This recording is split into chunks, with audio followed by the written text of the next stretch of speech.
Quer esperar mais 5 minutos para ver se chega mais alguém? Pode ser.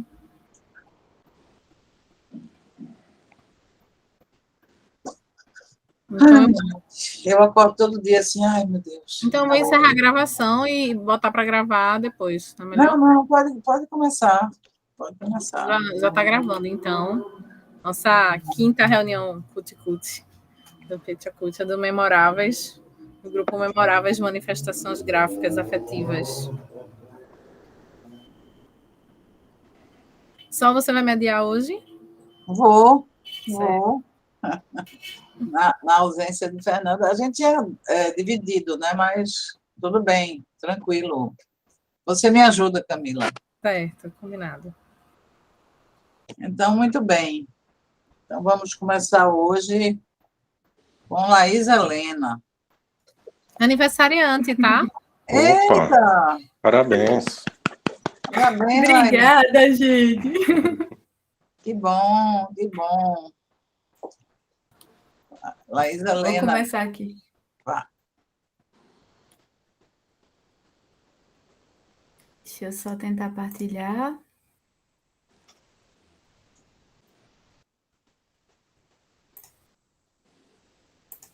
Camila vai controlar o tempo. Ok. Mas aí, quando você começar, Pronto. tá bom? Pronto, gente. Tira Eu vou essa deixar barrinha, aqui. Amor, tira essa barrinha.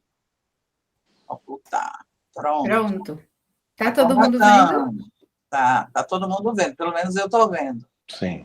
Pronto. Bom, Começando. gente, eu vou tentar resumir aqui a trajetória. Provavelmente vou falar um pouquinho mais, mas vou tentar reduzir o máximo que eu puder. Um pouquinho sobre a minha trajetória. E eu acho que, para mim, não tem como começar a minha carreira profissional como aluna e como pesquisadora sem essas duas imagens, que, na verdade, são capas de livros, que são dois livros que eu costumava pegar muito na adolescência aqui na biblioteca do SESC. E eu acho de Arco Verde, né, que eu moro aqui. Sou de Recife, mas vim para Arco Verde com 10 anos de idade. Então, me sinto muito mais de Arco Verde do que de Recife. E esses livros, eles guiaram toda essa minha formação enquanto adolescente e muito provavelmente também foram aí a base da escolha da minha profissão, aliado com as experiências do meu pai, da minha mãe que é professora também. Então, misturando isso tudo, batendo bem direitinho, deu a Laís professora, aluna e pesquisadora.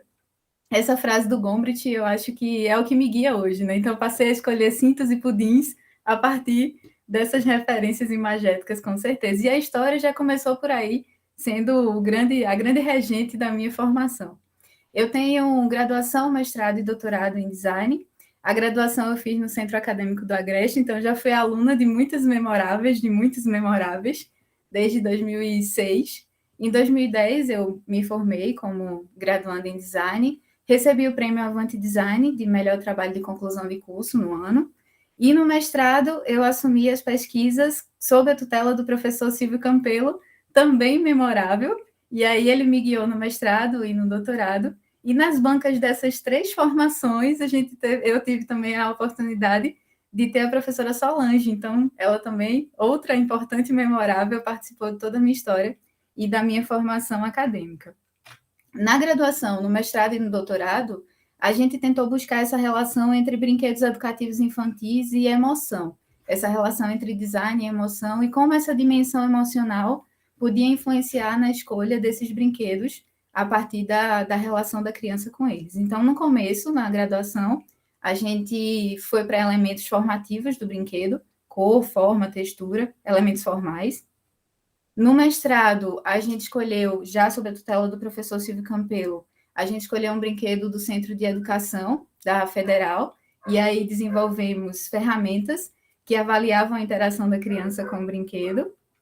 E no doutorado, visando a sustentabilidade dessas pesquisas, a gente pegou o resultado da graduação, do mestrado e do doutorado, e finalmente, depois de 8 anos, conseguiu desenvolver um modelo para desenvolvimento de brinquedos educativos infantis a partir dessa relação entre a emoção, teoria da atividade, que é uma das pesquisas fortes do professor Silvio, e a dimensão pedagógica também.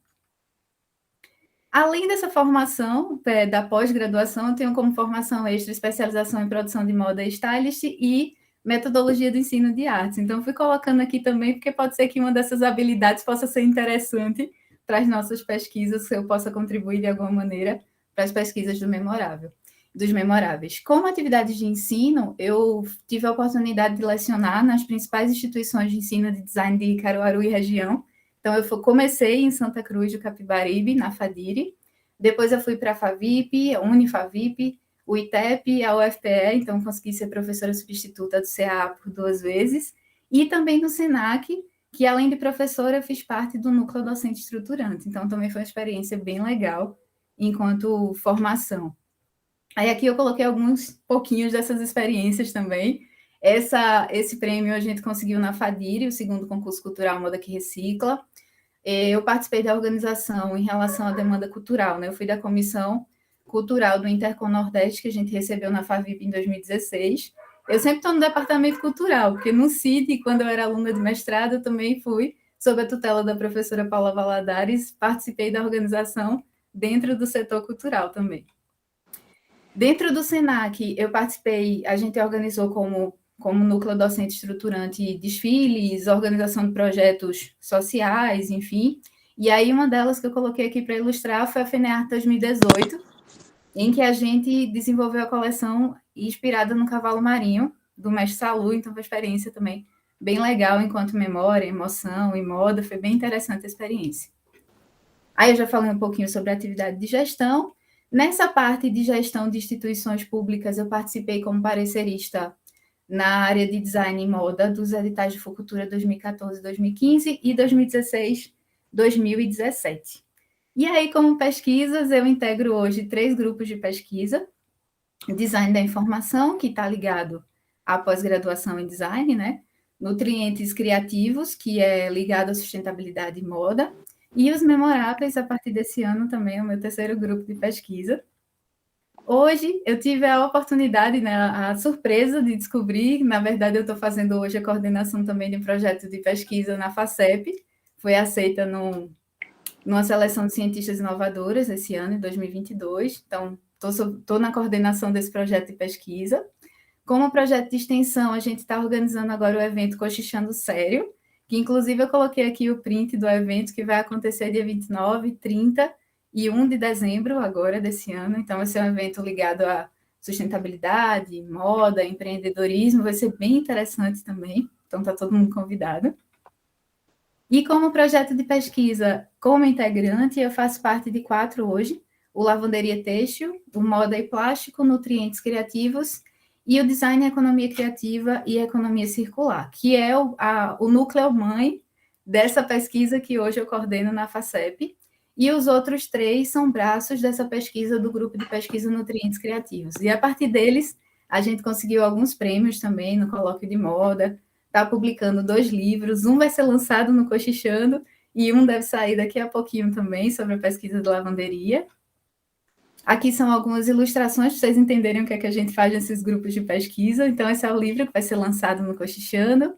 E essas placas, elas são feitas com resíduo de roupa tipo biquíni, roupas de proteção solar, e aí, a partir de métodos artesanais de aquecimento, elas se transformam nessas placas que posteriormente se transformam em objetos de design também.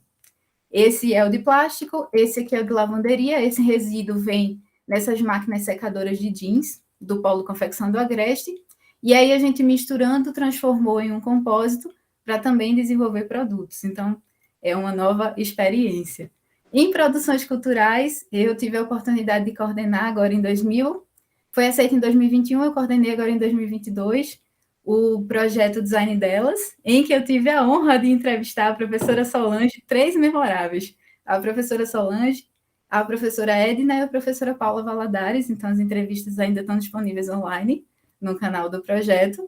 E como integrante, eu participei do projeto Sua Estratégia, que foi um projeto empreendido pela Gabi, que também é uma memorável coordenada por Edu, e eu fiz parte de um dos módulos desse curso.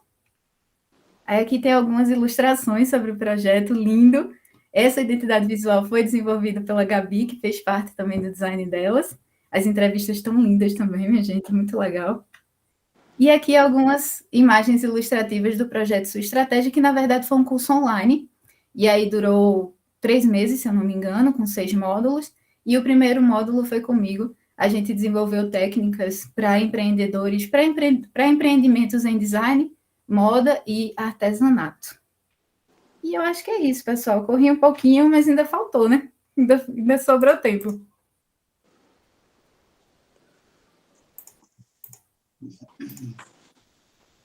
Muito bem. Pronto. Foi um resumo de tanta coisa Ligeirão. que você faz, de tantas áreas que você trabalha, né?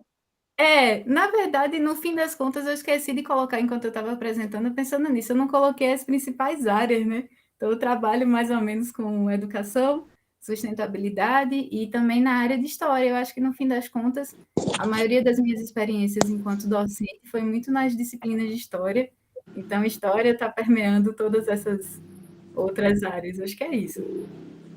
A gente vai comentar agora ou no final, né? No final, não é isso, Camila, que a gente vem fazendo? Nos outros, a gente fez isso, fez a sequência de apresentações, depois os comentários. Pronto. Então, a gente comenta, Laís, né, tua vasta produção na sequência, né? Então, vamos agora para Daniel. Oi, pessoal, tudo bom? Tá todo mundo me ouvindo? Sim, querido, estamos te ouvindo bem. Vamos ver então aqui se eu consigo fazer a coisa funcionar. Apresentar agora, né? Tela inteira, vamos ver. Permitir.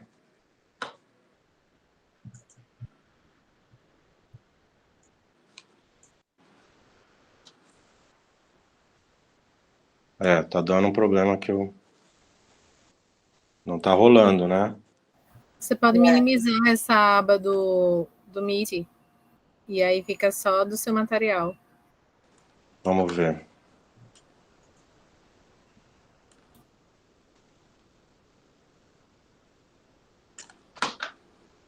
Algo assim? Agora sim, a gente está vendo.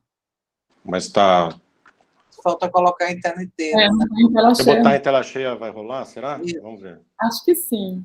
Ponto. E aí? E aí, tá perfeito. Agora, veja se passa. Que bom. Testa aí. Passam. Está passando. Ok. Legal. Pronto, tá ótimo. Pronto, Tá Daniel. Pode começar, querido. Legal. Obrigado. Valeu. Queria agradecer, é um prazer estar nesse grupo, né? Quem me chamou foi o Ricardo Cunha Lima. Vou tentar me apresentar assim por alto, né? Porque o tempo é curto. E aí no final falo um pouquinho mais do Saul Steinberg, que foi minha pesquisa de mestrado. Então, sou freelancer, um ilustrador, né? Trabalho com ilustração desde o ano 2000, foi quando eu saí da faculdade, né? Fiz arquitetura na FAO, USP. E enquanto eu saía, eu comecei a pegar os primeiros trabalhos de ilustração e não parei mais, com foco no mercado editorial, né? Livros, revistas e jornal, a imprensa. E também, desde 2005, eu tenho um coletivo de arte, né? Um coletivo chamado Charivari, com um grupo aí de pessoas que varia, mas, de modo geral, ao longo do tempo foram umas 13 pessoas, muitos da própria FAO, e a gente usa muito para experimentar mesmo, para usar técnicas diferentes, sempre tem um desafio, um recorte, uma dificuldade ali que faz a gente experimentar, pensando sempre no livro, né, na publicação. Eu também sou professor da IBAC desde 2016. Antes eu tinha dado aula na FACAMP por um curto tempo, dei uma aula ou outra também no Instituto Europeu de Design, e o Rico Lins me chamou para a EBAC, quando ela estava ainda bem no começo, e de lá para cá eu passei por 7 disciplinas diferentes de ilustração e também de artes criativas em geral, né? Muitas disciplinas são multidisciplinares. E ao longo desse tempo, eu também, eventualmente, escrevo, né? Escrevo para blogs, para revistas, aqui no caso para 451, escrevo artigos, né?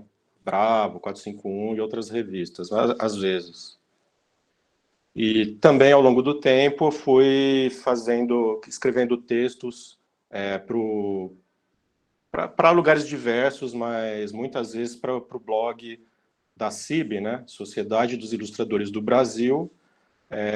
Eu fui conselheiro da CIB, né, por 10 anos, e é uma sociedade que ajudou o meio aí a se organizar, né, nos últimos anos. E também, uma vez ou outra, eu escrevi artigos para publicações científicas. Aqui, no caso, é sobre o mexicano Covarrubias e o Andrés Guevara, onde eu falo da influência do cubismo na ilustração editorial, né? Então, cheguei a cogitar até fazer um doutorado sobre isso, mas já faz um tempo até que eu escrevi, né? 2014. Aqui alguns cursos, né, que eu já dei, para vocês terem uma ideia. Então, Milor, sobre o Milor desenhista, né? O Milor, não o escritor, mas com foco no trabalho dele como artista gráfico. Isso foi para o IMS. Quadrinhos e poesia experimental, onde eu Para pego... mim não está passando, desculpe. Vocês não estão vendo? Os demais. Continua no The New Yorker. Então, eu pensei que era... Silvio disse a mesma coisa. Então, alguma coisa aconteceu, Dani, que não está... Eu vou dar um escape e voltar, então. Vamos certo, ver. a gente desconta seu tempo. Pausar aqui. Tá. Então, eu vou botar em tela cheia de novo, vamos ver.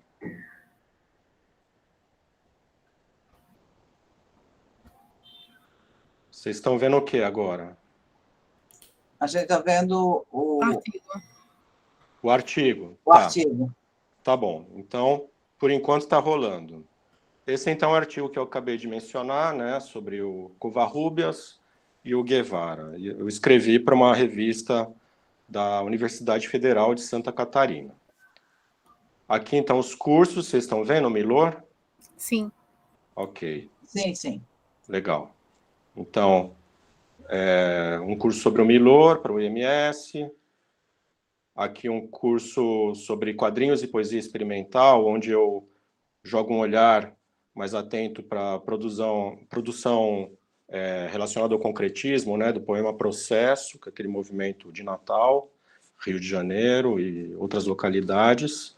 E eu faço uma correlação, então, com a linguagem dos quadrinhos, né? Eu tento comentar essas conexões que existem ali nos anos 60, 70.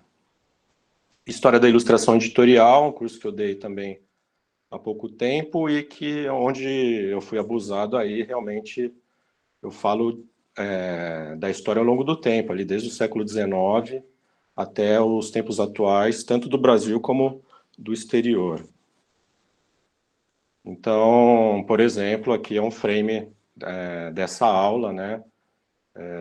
Eu não só tento organizar tudo, né, falando das mudanças técnicas e das diferentes abordagens, como tem também um trabalho de seleção mesmo, né, de atenção às soluções inusitadas e que destoam do contexto ali, que chamam a atenção. E por fim, né, também, não poderia deixar de ser diferente, um curso sobre o Steinberg, aí no caso eu fiz para Maria Antônia. Então, vou falar um pouquinho sobre o Steinberg. Eu fiz a minha dissertação de mestrado, né, foi sobre o Steinberg, e, a princípio, era uma relação entre o artista e a arquitetura.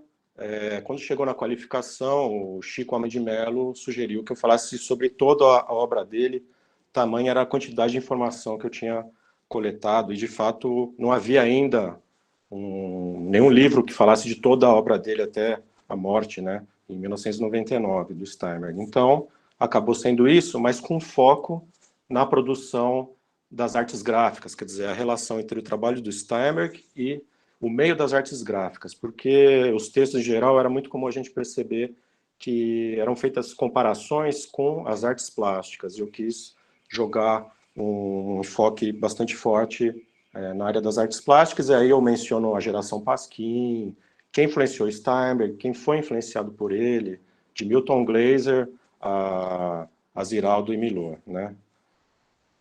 Então, pego desde o comecinho da carreira dele, ali na Itália, quando ainda haviam essas legendinhas, né, um texto e imagem juntos, e muitas vezes não era nem ele que fazia, né, era um trabalho de redação.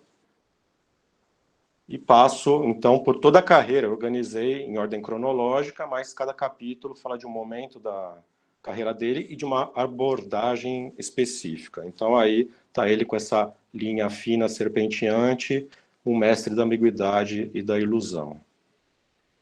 Passa também por esse momento Le Masque, né, onde já é um trabalho de não só de linha depurada, mas também de sobreposição, camadas sobrepostas, colagem, essa lógica também do carimbo, né, de algo vertical, não só horizontal. E também esse momento mais agressivo, né, com uma influência do quadrinho underground, lá pelos anos 70, quando de fato as cidades estavam mudando, né, a cidade americana estava realmente mais violenta mesmo, e ficou tudo ali misturado. Por alto, então, foi isso, né? Eu falando desse artista que tinha essa característica, era um cronista visual, um cara atento aos costumes, né, ao comportamento das pessoas, as mudanças da sociedade, um olhar também para os aspectos urbanos, que de fato eu comento isso no trabalho, e ele fazia tudo isso recorrendo à metalinguagem, né, com paródia de estilo. Então ele usava estilos diferentes, qualquer estilo, seja um desenho de criança, pontilhismo, e isso era usado como caricatura, né? Como modo de reforçar as características daquilo que estava sendo comentado. Ainda no final do trabalho, eu descobri essa que foi a primeira capa dele, para uma revista brasileira, inclusive, que é a Sombra, o número 1 da Sombra. Eu, por acaso, investigando muito, me deparei com isso, né? E informei a Steinberg Foundation. E sempre rolou, desde o começo, uma relação com a Steinberg Foundation, com a Sheila Schwartz. E depois que eu terminei o trabalho, e eu já tinha falado no trabalho da passagem do Steinberg pelo Brasil, né, em 1952, quando ele expôs junto com a Eda Stern, a mulher dele, no MASP, bem, aí eu continuei investigando, porque a gente foi colhendo informações ao longo do tempo. E, em certo momento, a Sheila, da Steinberg Foundation, mandou esse caderno, alguns cadernos de desenho do Steinberg, achando que era um monte de coisa da Europa e tal, e no final eu vi que era praticamente tudo sobre o Brasil, como a gente vê aqui. Anotações, né, garatujas, rascunhos rápidos. E depois de um tempo eu ainda percebi que a junção de muitas dessas anotações gerou esse desenho que aparece num dos livros dele ali, no meio de árabe, de Europa. De repente tem esse desenho ali, e é um desenho interessante que chama Recife, inclusive, mas que mostra um pouco da Bahia, do Rio, tudo misturado no mesmo desenho. Então eu falei disso aí com mais informações nesse artigo para uma revista da Unicamp. A gente ficou no Lotação Sul-América. Ah, é? Calma aí. Vocês ficaram nesse caderno de desenho? Isso, interromper de novo. Tá, então eu vou fazer de novo a mesma coisa. Um escape. Tá. E aí, então, vamos de novo. Modo de tela cheia. Vocês estão vendo agora o desenho? Sim, agora tem um novo desenho. Legal. Então, esse desenho que é o que eu falei, que se chama Recife, e que é uma junção aí de várias anotações dele, dos cadernos de desenho, né? Aí, então, a revista da Unicamp, onde eu falo sobre esse assunto, entro em detalhes, né? E aqui o artigo que eu fiz para a revista Ragu de Recife, uma revista de quadrinhos, e aí são algumas páginas onde eu falo especificamente do Steinberg e a cidade de Recife. Aí o tempo ainda passou e aqui a gente vê um cartão postal, né? Então, houve uma exposição do Steinberg no IMS, na Pinacoteca, e a curadora, Roberta Saraiva, me chamou e a gente cruzou informações, então, sobre o Steinberg. Mais uma vez, a gente continua em Steinberg, no Recife. Ah, tá. Deixa eu sair. Acho que a minha conexão que deve estar ruim, né? Desde o começo estou tendo um problema. Desculpem. Ó, estão vendo Steinberg no Recife? Sim. Isso. Tá. Aqui, então, o cartão postal, né? Isso é da cidade de Manaus. E vocês podem reparar que ele gostou, né, desse veículo aí engraçado. Então, aqui, ó, lotação Sul-América, né? A gente vê aquele veículo e também como um cartão postal.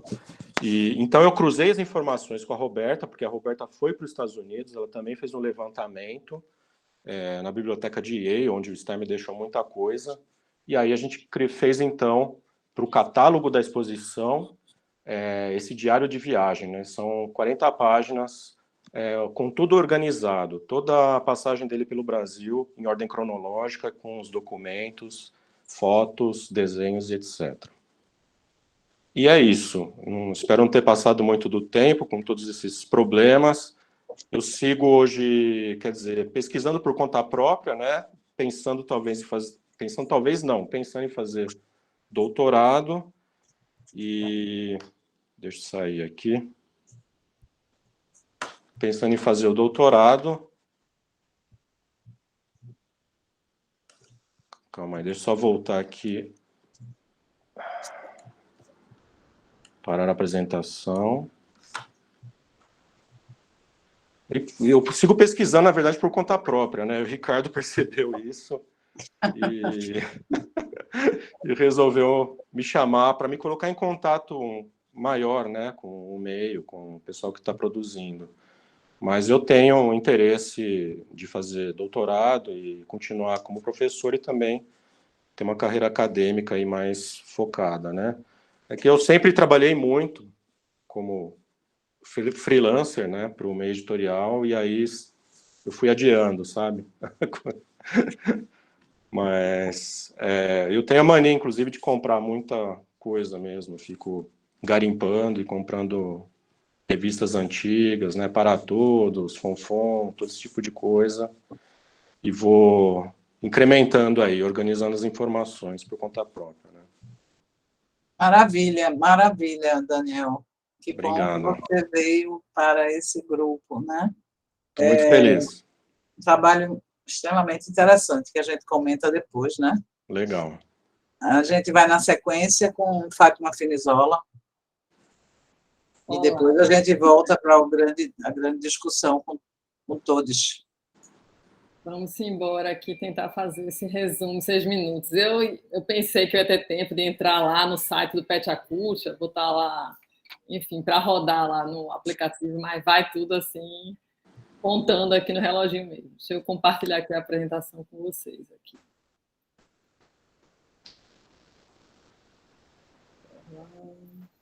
Muito bom. So far, so good. Pronto, Fafá. A gente agora bota no modo apresentação. Isso. Pronto. Tudo ok aí, né? Tudo ok, querida. Vamos lá. Estou vendo a apresentação, não estou vendo mais vocês.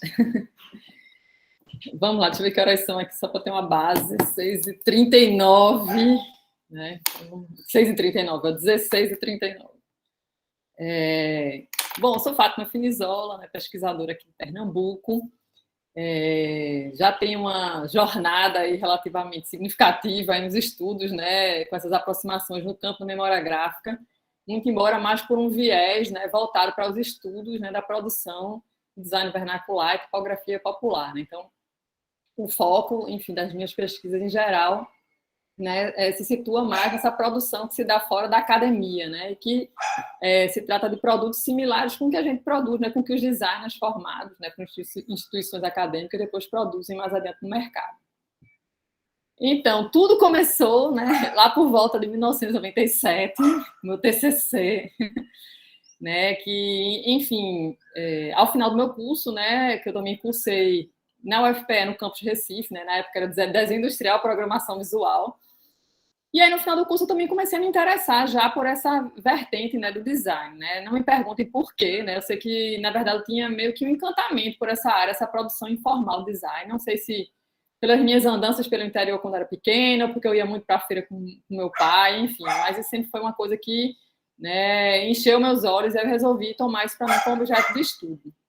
Então, comecei lá em 97 fazendo um TCC que justamente propunha essa integração entre o design vernacular e o design formal da academia, né? Na época, me orientaram o professor Gustavo Amarante Bonfim, né, e o professor Silvio Campelo também foi meu orientador, né? Bom, e aí o projeto terminou, eu fiz uma análise em cima dos brinquedos populares, né, coletados em várias feiras populares do estado, e aí gerei uma coleção de estampas, né.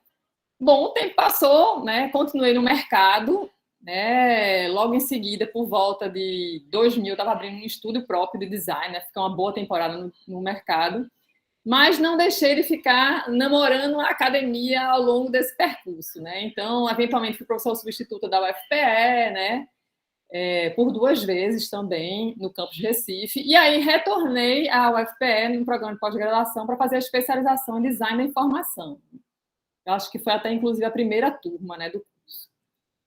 E aí, no contato com o curso, né, o meu projeto final, a gente tinha que gerar um artigo, era até sobre poesia concreta, né, eu fiz uma análise dessa transposição das poesias concretas para o ambiente digital, né, na época. Mas, eu diria que o que mais me marcou no curso não foi nem tanto essa temática que tomou conta desse meu projeto final, mas sim o contato que eu tive com várias pessoas que estavam começando a produzir tipografia digital, né. Então, na época, a gente tinha uma disciplina de tipografia digital, que era ministrada pela Priscila Farias, né. Também estava surgindo um movimento aqui do Tipos do Acaso, aqui em Recife, né, a fundadora e capitaneada por Bug. Então, o contato, né, com essas pessoas, né, com essas ferramentas de fazer tipografia digital, também gerou essa outra área de interesse profissional e, mais tarde, acadêmica também em mim. Né? Então, eu estava no mercado, mas comecei a fazer algumas experimentações também, tentando gerar algumas fontes digitais, né, que tem um exemplo de uma delas, uma fonte dingbat, aí, também inspirada em elementos, né, da paisagem urbana do Recife. Enfim, então comecei a fazer isso mais a título, né, de experiência, de aprender as ferramentas também dentro do estudo, né, isso após ter concluído a especialização em design de informação. Retornei para a academia em 2007 para fazer o mestrado também no campus Recife, né, e aí, né, Solange me acolheu aí como a minha orientadora. E aí, digamos que nesse momento de amadurecimento, né, quase 10 anos depois de ter concluído o meu TCC, eu resolvi juntar essas minhas 2 grandes áreas de interesse, né, o design, né, mais com essa vertente mais tipográfica, né, o design vernacular com esse viés mais tipográfico, né. E aí comecei a, enfim, né, debruçar o meu olhar sobre essa produção que estava estampada nos muros da cidade, né, aqui em Recife particularmente. Então, eu comecei a gerar um grande acervo fotográfico, né, junto com o Damião Santana, também, que na época era meu sócio de estudo, enfim, puxei ele para junto da pesquisa, ele também é fotógrafo, né, e aí ele me auxiliou também, a gente fez uma série de registros, né, de vários roteiros na cidade, a gente poderia registrar esses letramentos populares, né, porque a gente estava justamente numa época, num momento de transição crucial, né, onde as ferramentas digitais estavam chegando com muito mais força na área de comunicação visual, né, impressa, enfim. E muitas dessas peças feitas à mão estão progressivamente sendo substituídas. Então, surgiu essa preocupação de fazer esse registro para preservar e também analisar como é que era feita essa produção. Bom, então só está acabando meu tempo, minha gente. Deixa eu correr. Daí, né, eu debrucei esse olhar muito mais de analítica e na tipografia nessa época, né, isso gerou um livro, né, ao final do meu mestrado, né, Tipografia Vernacular Urbana, essa análise dos letramentos populares. Mas, feito isso, né, acho que todo pesquisador que começa a mergulhar na área de interesse sua, né, não consegue se desvencilhar dela, né, se apaixona. E aí, em 2010, eu voltei, né, logo que terminou o mestrado, eu voltei para a UFPE, dessa vez para fazer o doutorado, tentando ampliar a minha pesquisa. Então, ao invés de eu me deter apenas no olhar tipográfico, né, dos letreiros, eu resolvi descobrir quem é que estava por trás dessa produção e chegar junto dos pintores de letras locais, né, aqui de Pernambuco. Então, eu ampliei não só Universidade de Análise de Recife para Pernambuco, para outras cidades, né? Mantive o registro dos letreiros, essa análise tipográfica, mas também comecei a catalogar, né, esses pintores que muitas vezes eram passados por anônimos, né, nessa produção, né, informal da tipografia popular. E aí mapeei alguns desses pintores. Ao longo do doutorado também, né, além da frente de trabalho, dessa investigação, dessa análise tipográfica e do mapeamento dos pintores, também levantei uma nova frente também de pesquisa que tinha um viés mais histórico, que buscava justamente, né, investigar qual era a origem do ofício do pintor de letras aqui em Recife. Né? Então, comecei também a fazer o caminho inverso, olhar para o futuro, mas olhando para o passado, né? Também buscando fotografias em acervos onde tinham letreiros pintados à mão para tentar descobrir, né, e conseguir fotos até de oficinas de pintura, né, consegui algumas em outros estados, né, Rio de Janeiro, São Paulo, aqui em Recife a mais antiga que eu achei até então foi a Casa das Placas, né, que é de 1920, mas comecei com esse trabalho formiguinha que na verdade foi um braço que ainda ficou aberto no final do doutorado, né. Doutorado também Solange me acompanhou aí como, né, orientadora, né? O Damião também seguiu me auxiliando nesses registros fotográficos.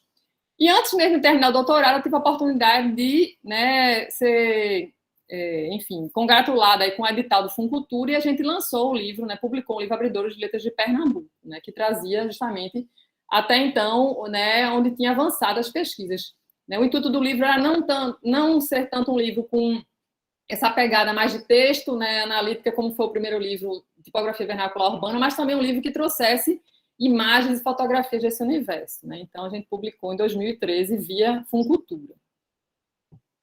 Enfim, mergulhada nesse universo, também em 2013, né, a pessoa assim, com pouco trabalho para fazer, resolveu, né, mandar um outro projeto para o mesmo edital, que também foi contemplado, né, que era uma pesquisa paralela, mas que conversava diretamente com, né, a pesquisa sobre os letramentos populares e a gráfica popular. Então, em 2013, eu também tive um projeto também, né, selecionado pela Funcultura, que se tratava da iconografia das carrocerias de caminhão de Pernambuco. Né?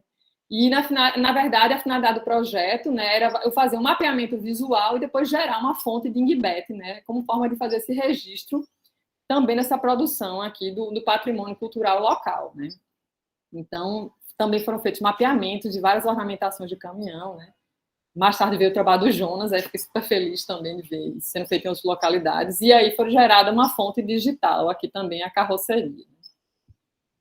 Bom, passou-se o tempo, eu posso dizer que ao final do doutorado, em 2015, né, o que ficou para mim, além de todos esses percursos de pesquisa que se iniciaram, se fecharam, outros não, mas também eu tive a oportunidade de criar toda uma rede de contatos com vários pesquisadores que estavam estudando meu mesmo objeto de estudo em outros países, né? Mais focado, digamos, nos pesquisadores da América Latina. Então, tive contato com pessoas que estavam trabalhando com isso no Peru, na Costa Rica, na Colômbia, né? Aqui também no Brasil, né? Entrei em contato com outras pessoas, o Vinícius Guimarães, o Pedro Moura, a própria Fernanda, que também, e a Sâmia, que são aqui do grupo, né? E aí isso também abriu uma nova frente de trabalho também, né? Comecei a fazer uma rede de pesquisa com essas pessoas também para a gente coletar, né, materiais e impressões sobre a gráfica popular nessas localidades, né? Isso também é um trabalho que ainda está em aberto, né? Daquelas gavetas que você tem, as gavetinhas dos projetos que começam, mas ainda não foram concluídos. Que também pretendo finalizar também nos próximos anos, né? Quem sabe no próximo ano.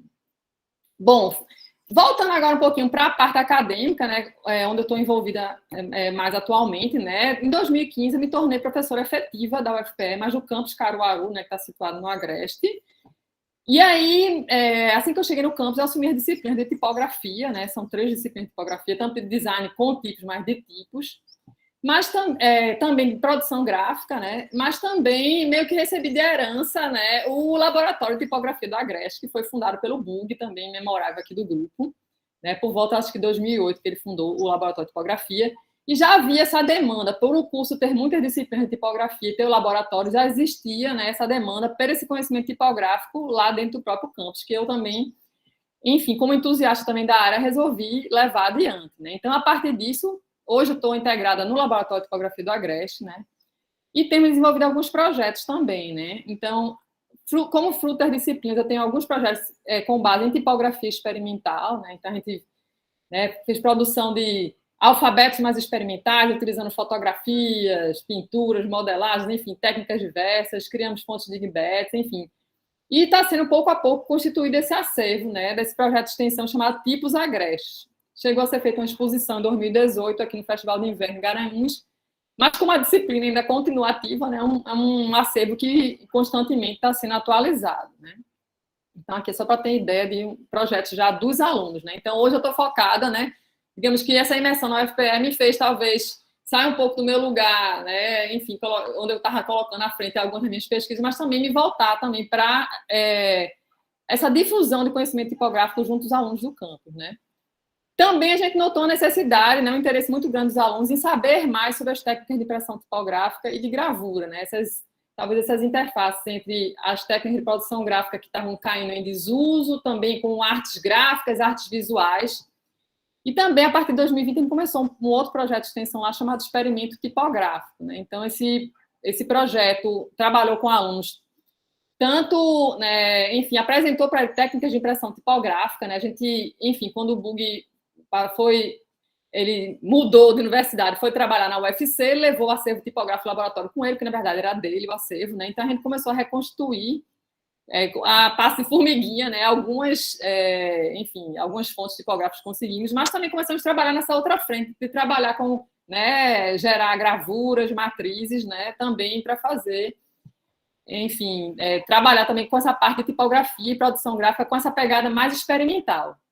Então, eu diria que hoje em dia, além desse meu olhar voltado para a tipografia vernacular, né, acho que isso aí eu não vou me desvencilhar, me desligar disso nunca, né? Acho que a gente vai, cada vez mais que mergulha naquele tema, vai sempre procurar expandindo, né, as investigações. Então, hoje, eu tenho o prazer de orientar alguns alunos que também têm trabalhado nessa linha, também lá dentro do CAA, mas também outros projetos também que fazem interface mais com essa produção em tipografia experimental, né, produção gráfica experimental.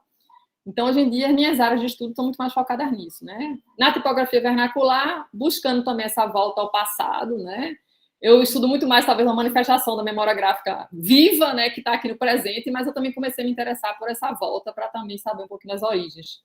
E também, de forma mais, né, atual, essa produção em tipografia experimental, né, que é realizada junto com os alunos lá no campo. Tipografia experimental e produção gráfica também, com esse viés mais experimental. Bom, acho que é isso. Tentei resumir, né? Estourei o tempo aqui. Um pouquinho, mas... Um pouquinho. Maravilhoso, mas é tão maravilhoso a produção, papá. Super parabéns por tudo. Muito, muito bacana mesmo.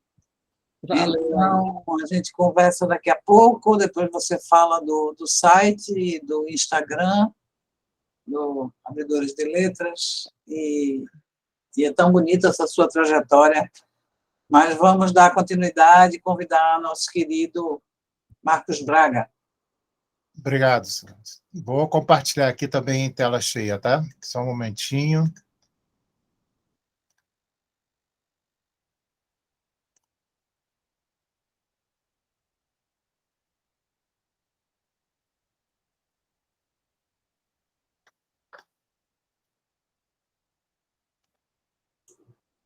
Já está aparecendo para vocês? Já, sim, já está aparecendo em tela cheia, Marcos. Ótimo. Então, eu sou bacharel mesmo em desenho industrial pela Federal do Rio de Janeiro, fiz doutorado em História Social na Federal Fluminense e eu sou pesquisador aqui na Faculdade de Arquitetura e Urbanismo da USP e membro do grupo de pesquisa História, Teoria e Linguagem do Design do Laboratório Visual, que é comandado aqui pela Priscila Farias. Atualmente ainda sou membro do Conselho de Orientação Cultural do Museu da Casa Brasileira, que trabalha e decide o acervo do museu, e, bom, integro o corpo de avaliadores de vários periódicos científicos, a maior parte deles no Brasil. E tem alguns livros publicados, eu destaquei esses aqui porque eles estão mais focados, afinados com a ideia da memória, da recuperação da memória gráfica brasileira e da história do design. 4 desses que vocês estão vendo aqui embaixo são produtos da disciplina História Social do Design no Brasil, que eu abri essa disciplina aqui no programa de pós-graduação quando ele ainda era só arquitetura, em 2007, e a proposta de disciplina é promover uma experiência de pesquisa de campo em História do Design e produzir material inédito, produzir monografias que se transformam em artigos, como uma forma de contribuição de recuperação das várias e várias histórias de design que a gente tem nesse país continental.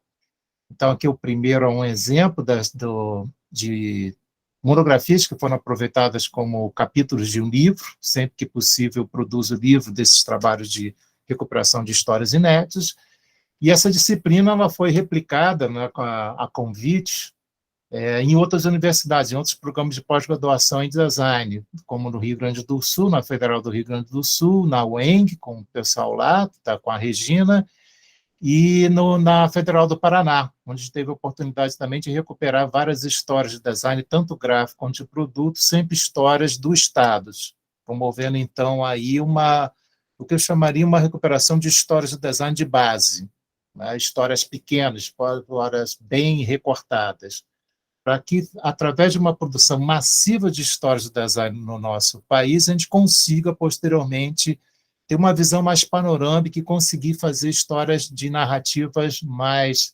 amplas, né, a partir dessas pequenas histórias de base.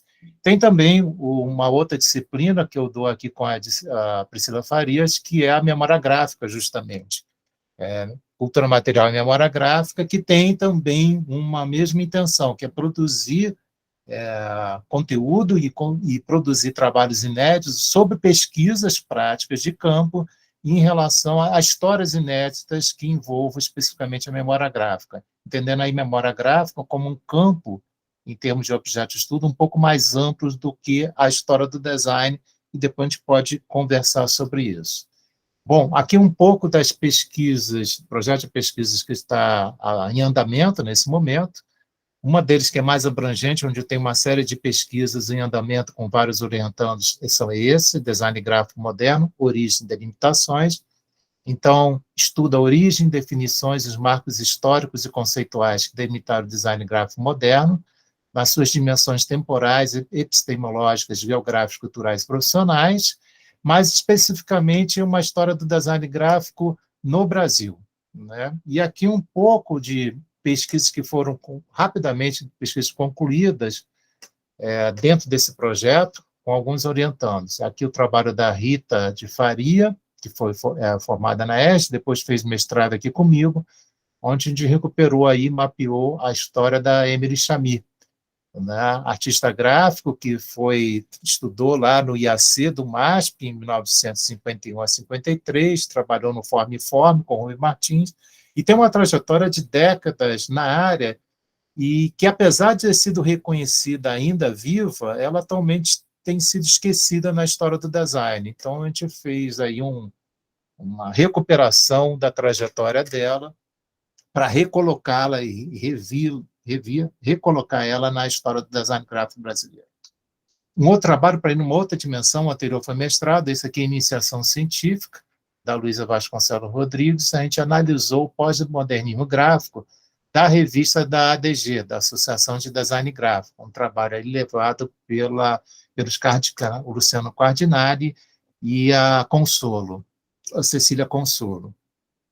Um outro projeto de pesquisa é o ensino e os métodos da pesquisa da história do design no Brasil. Então, são estudos sobre a história e os métodos aplicados no ensino e na pesquisa de história do design no Brasil, tanto no âmbito da pós-graduação quanto da graduação. Então, justifica-se porque, com o crescimento das escolas, né, nos últimos 20 anos, e a própria constatação do aumento muito exponencial nessas mesmas últimas 2 décadas da pesquisa de história do design no Brasil, eu fiquei curioso em saber como é que estava o estado da arte, né, tanto desse ensino da história do design, quanto dos métodos da pesquisa de história do design no Brasil. Um trabalho produzido sobre isso foi publicado na Colômbia, com alguns colegas pesquisadores latino-americanos, num livro que se chama Desenho Latino-Americano, 10 Miradas a uma História em Construção. E o trabalho específico meu é a investigação em história do desenho em Brasil, origens, historiografia e breve panorama das linhas de investigação, onde eu faço uma recapitulação desde os primeiros textos publicados no Brasil que tinham a preocupação de falar de história do design no Brasil. E os primeiros ocorrem ali no iníciozinho da década de 60, justamente aqui em São Paulo, com o pessoal que estava organizando a Associação Brasileira de Desenho Industrial. Então, o primeiro texto que eu identifiquei foi do Calduro e do Alexandre Wollner, falando sobre o desenvolvimento dessa disciplina aqui no país. Então, eu faço todo uma recuperação, uma retrospectiva de textos que falam sobre história do design no Brasil, desde a década de 60 até a primeira década do século XXI, analisando aí que textos são esses, quais são os partidos metodológicos, que temas eles estão abordando, justamente para ter uma ideia da trajetória dessa pesquisa em História do Design no Brasil, como é que ela se desenvolveu e quais são, na atualidade, né, os grupos de pesquisas em História do Design no Brasil, o que eles estão pesquisando. Então, realmente é um tratado, uma espécie de visão geral desse campo de investigação no nosso país. E aqui um outro projeto de pesquisa que terminou no finalzinho do ano passado, que é um grupo de pesquisa que formado e liderado aí pela Priscila Faria, com pesquisadores de alguns países ibero-americanos. Então, a gente envolveu o pessoal da Espanha, Portugal, México, Argentina, Chile e Uruguai, onde a gente, então, discutiu, em termos de história do desenho gráfico, história do design gráfico, né, pontos semelhantes e pontos específicos e diferentes entre esses países no desenvolvimento do design gráfico. E uma das conclusões foi um trabalho que eu fiz junto com a Verônica De Vaz, que é pesquisadora da Universidade de Buenos Aires, que é justamente pensar o campo profissional do desenho gráfico no Brasil e na Argentina, especificamente na década de 50, que para nós é uma década-chave de desenvolvimento do campo profissional do design, incluindo aí o design gráfico. E a gente analisou especificamente as influências modernistas em ambos os países e como é que essas influências modernistas influenciaram também a institucionalização do ensino de desenho, e, no caso, o ensino superior. Todos os trabalhos concluídos desse grupo de pesquisadores desses países todos foram apresentados em palestras que estão no YouTube. Depois, se quiser, eu posso mandar um endereço. Então, é isso. Eu só queria apresentar rapidamente essa produção em relação a esse projeto de pesquisa. Espero não tenha passado aí do limite. Acabou que a gente não conseguiu controlar o limite. É? Estava preocupado. Perdão, culpa minha. Então, é muito interessante as linhas de pesquisa, né? É importantíssimo, né? Porque compõe aí toda essa trajetória do design no Brasil. E aí a gente vai, enquanto a gente não sabe se a Ivana vai conseguir entrar, mas aí a gente tem a Maria das Graças, conhecida como Gal, para apresentar, e na sequência, se a Ivana não chegar, a gente começa o debate. Mas super obrigada, Marcos, é muito, muito importante todo o seu trabalho aí, recompondo essa trajetória que ainda recente, porém já tem uma história a ser contada. Gal? Olá, boa tarde. Vou subir aqui, tá?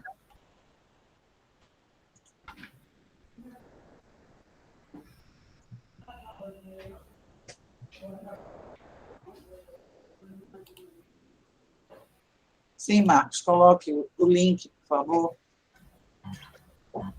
Vai ser...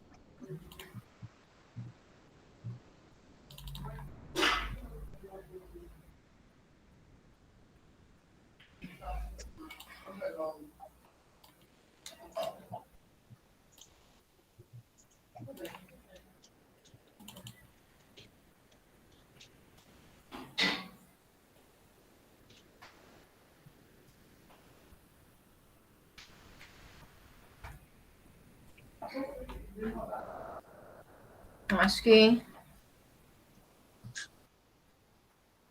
Agora, falta colocar em modo apresentação, Gal. Não sei se você consegue. Ctrl L. Aí tem que fechar de novo? Você está visualizando o modo de apresentação, porque a gente não está. Tô. Estranho. Não tô. Espera aí, deixa eu sair aqui.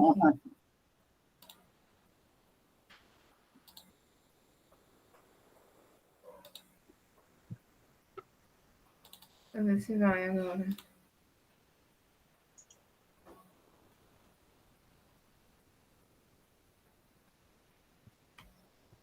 Não. Acho que fiz algo. Tenta um Ctrl L quando você abre o arquivo.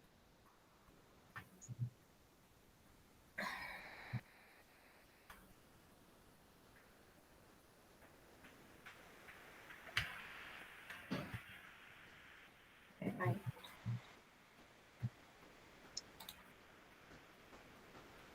Deixa eu tentar aqui. Deixa eu tentar direto da apresentação para ver se vai. Alguma coisa Isso. que eu não tô fazendo certo.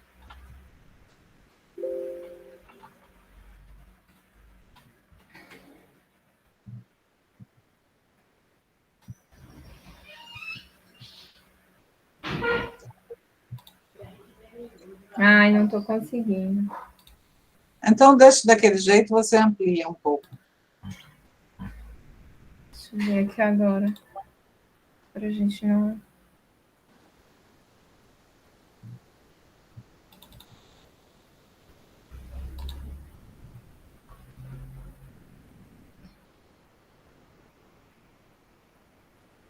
Tem aí, tenta a apresentação de slide.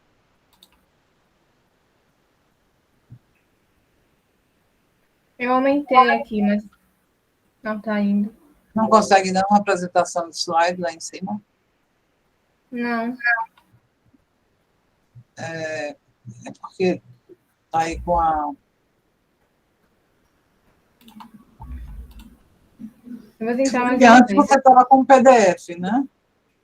Eu estava tentando com PDF e agora com a editável.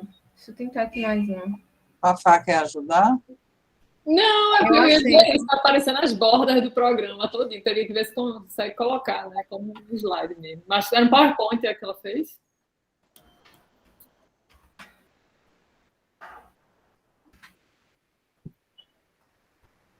Compartilhando também a aba do PDF, a aba que abriu o PDF também não está conseguindo, não.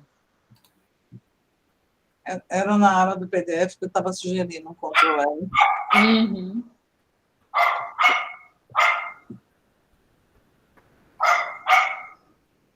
Não, como que eu... Não está aparecendo? Ai... Não, está aparecendo, não está em tela cheia, só isso. O que você pode fazer é ampliar um pouquinho, botar um mais aí, isso, um pouquinho, pronto. Aí você já consegue apresentar. Ali tem o botão da tela cheia, ó. Se você olhar na parte superior direita, tem uma seta que aponta para dois lados, ao lado. Isso. Agora, Obrigada. não nada como pedir ajuda. Aí. Obrigada. Então, Gal, Por nada. pode começar. Camila está no tempo? Certo, já está aqui certinho. Tá bom, então, Gal. O palco é seu. Obrigada. Gente, boa tarde a todas as pessoas aqui. Assim, primeiro eu queria falar que eu fico super feliz, né, de estar participando do grupo. Eu cheguei aqui no grupo através da minha pesquisa de ladrilhos hidráulicos, através da Camila. E aí eu vou falar um pouquinho, bem rapidinho, da minha trajetória, tá? Eu sempre gosto de falar que eu sou artesã, porque as práticas artesanais sempre permearam na minha vida. Eu sou urbanista, formada pela UNEB, Universidade do Estado da Bahia. Sou arquiteta e urbanista, formada pela Universidade Federal da Bahia. Sou mestre em conservação, mestre em arquitetura e urbanismo, na área de conservação e restauro, também pela Universidade Federal da Bahia, e integro o NTPR, que é o Núcleo de Tecnologia da Preservação e da Conservação aqui em Salvador. E aí eu trago como imagem inicial a imagem do meu trabalho final de graduação de arquitetura, porque nesse trabalho eu pensei muito na época, nas memórias, na questão que todos os moradores eles têm com o local onde eles vivem. Então, assim, sempre trazendo elementos que pudessem, de forma, através da maquete, né, como miniatura, estar mostrando um pouco dessa realidade e está podendo, dessa forma, registrar e verificar quais são os elementos que realmente eles têm intervenção na vida das pessoas, né? Daí, depois do meu trabalho final de graduação, eu entro no mestrado de arquitetura e eu entro com uma pesquisa focada nos ladrilhos hidráulicos, né? Então, a ideia inicial, ela está relacionada com o processo de produção, onde que esses materiais, onde que esses artefatos, eles eram produzidos aqui na cidade de Salvador. E aí a gente foi encontrando, no decorrer desse processo, algumas fábricas que a gente não conhecia, e esse material que tem várias características, né? Tanto a questão da resistência, quanto a questão do grafismo. Então, aí esse material que é cheio de memória, ele é estudado tanto nos seus aspectos físicos, quanto também nos seus aspectos químicos, e com relação às questões estéticas no decorrer do trabalho. Daí aqui a gente tem os padrões geométricos, e nessa figura esquerda também uma outra vertente da pesquisa que está muito relacionada à técnica construtiva em si, né? Como que esse material é constituído, quais são as camadas que constituem esse material, a questão da degradação. Então, é muito nesse foco. Daí aqui a gente faz uma análise desse material no espaço da cidade do Salvador. Como que ele está, tanto no espaço externo quanto no espaço interno, como que ele se apresenta, quais são as configurações, quais são as edificações que mais contêm esse tipo de material, um pouco do estado de conservação dele.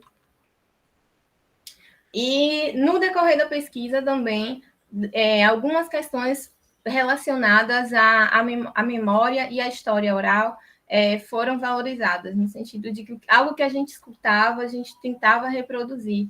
Então, foi possível a conversa com ladrilheiros antigos. E esse senhor, ele foi um ladrilheiro daqui de Salvador, e ele trouxe algumas informações, e dentre as informações que ele trouxe, ele informou que as pessoas faziam quadros de ladrilhos, né? Então, ele dizia que, assim, se tivesse alguma imagem que fosse de grande importância para a pessoa, como um escudo de futebol, ou uma imagem de uma santa ou de um santo, que era possível reproduzir essa imagem no ladrilho. Então, daí eu fui buscando, junto com ele, como que ocorria esse processo, e ainda estou aí tentando verificar como que esse processo acontecia, né? Daí a gente fez um experimento, considerando o que ele trouxe, para poder registrar, né? Porque é algo importante, a memória que ele traz. E na outra imagem do lado esquerdo foi um outro experimento também, utilizando canos de PVC dentro de uma disciplina, enquanto eu fiz tirocínio docente, e os alunos também juntos trouxeram essa questão do formato um pouco mais livre, enfim, novas possibilidades, novas percepções, considerando o material, o ladrilho hidráulico. Então, nesse processo que aí eu venho agora tentando juntar um pouco do urbanismo, um pouco da arquitetura, um pouco da conservação e do restauro, para poder permear e ver por onde vou caminhando e conduzindo as próximas ações. E não tendo mais nada a acrescentar, eu finalizo aqui a apresentação e agradeço a atenção de vocês. 44 segundos aí sobrando, deu certinho. Parabéns. Que lindo os ladrilhos hidráulicos, Salvador. Ivana entrou ou não, né? Não, não entrou. É uma pena. É um trabalho muito interessante também, Ivana Alencastro. Mas, enfim, então agora está aberto o debate, eu estou aqui como mediadora, quem quiser se inscrever aí para comentar os trabalhos.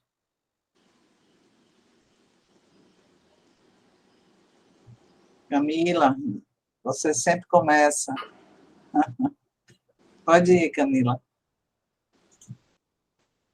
Microfone, Camila. Microfone. Sem som. Eita! Sempre acontece. Bom, eu estava evitando o sol para ver se eu não fico falando aqui, né? E ocupando o tempo do pessoal. Mas como eu sempre puxo, daqui a pouco vai um, vai outro, né? Vamos embora. Isso, você sempre dá quebra o gelo. Bom, de maneira geral, muito obrigada. Muito feliz ver a apresentação de todos vocês. E a gente realmente vai conhecendo. Alguns eu já conhecia a trajetória, né, com um pouco mais de proximidade, outros não. Mas, de maneira geral, é tão bom a gente ver as várias possibilidades de visualizar a memória e a questão da tanto memória gráfica, afetiva e tantas coisas do design emocional com Laís, tanta coisa junta que a gente consegue ver em diversas aplicações diferentes. O que eu tenho para destacar e comentar sobre cada um, primeiro sobre Laís, que foi a primeira a apresentar, né? Eu acho tão interessante como ela consegue vincular, sempre ela está observando as relações afetivas com os artefatos, mesmo nos trabalhos com moda, ela apresentou aí várias coisas, moda, sustentabilidade, educação, jogos, e tudo isso alinhado com o design emocional, tudo isso ela observando essas relações afetivas nos artefatos, sejam eles um jogo educativo com foco na educação infantil, sejam eles uma tecnologia para sustentabilidade, enfim, para reaproveitamento de tecidos, em tudo isso ela sempre, aí eu comento um pouco mais com a observação pessoal, porque participo de projetos com ela, né? Como ela sempre observa as relações afetivas nos artefatos e o design emocional, mesmo que seja com abordagem, com aplicação um tanto aparentemente distante das questões da memória. Então, é um vínculo muito especial que eu vejo nos trabalhos de Laís. No trabalho de Daniel, é muito legal com o caráter experimental. Para mim, o que mais me chamou a atenção foi esse caráter experimental que você falou no mercado editorial e na ilustração, né?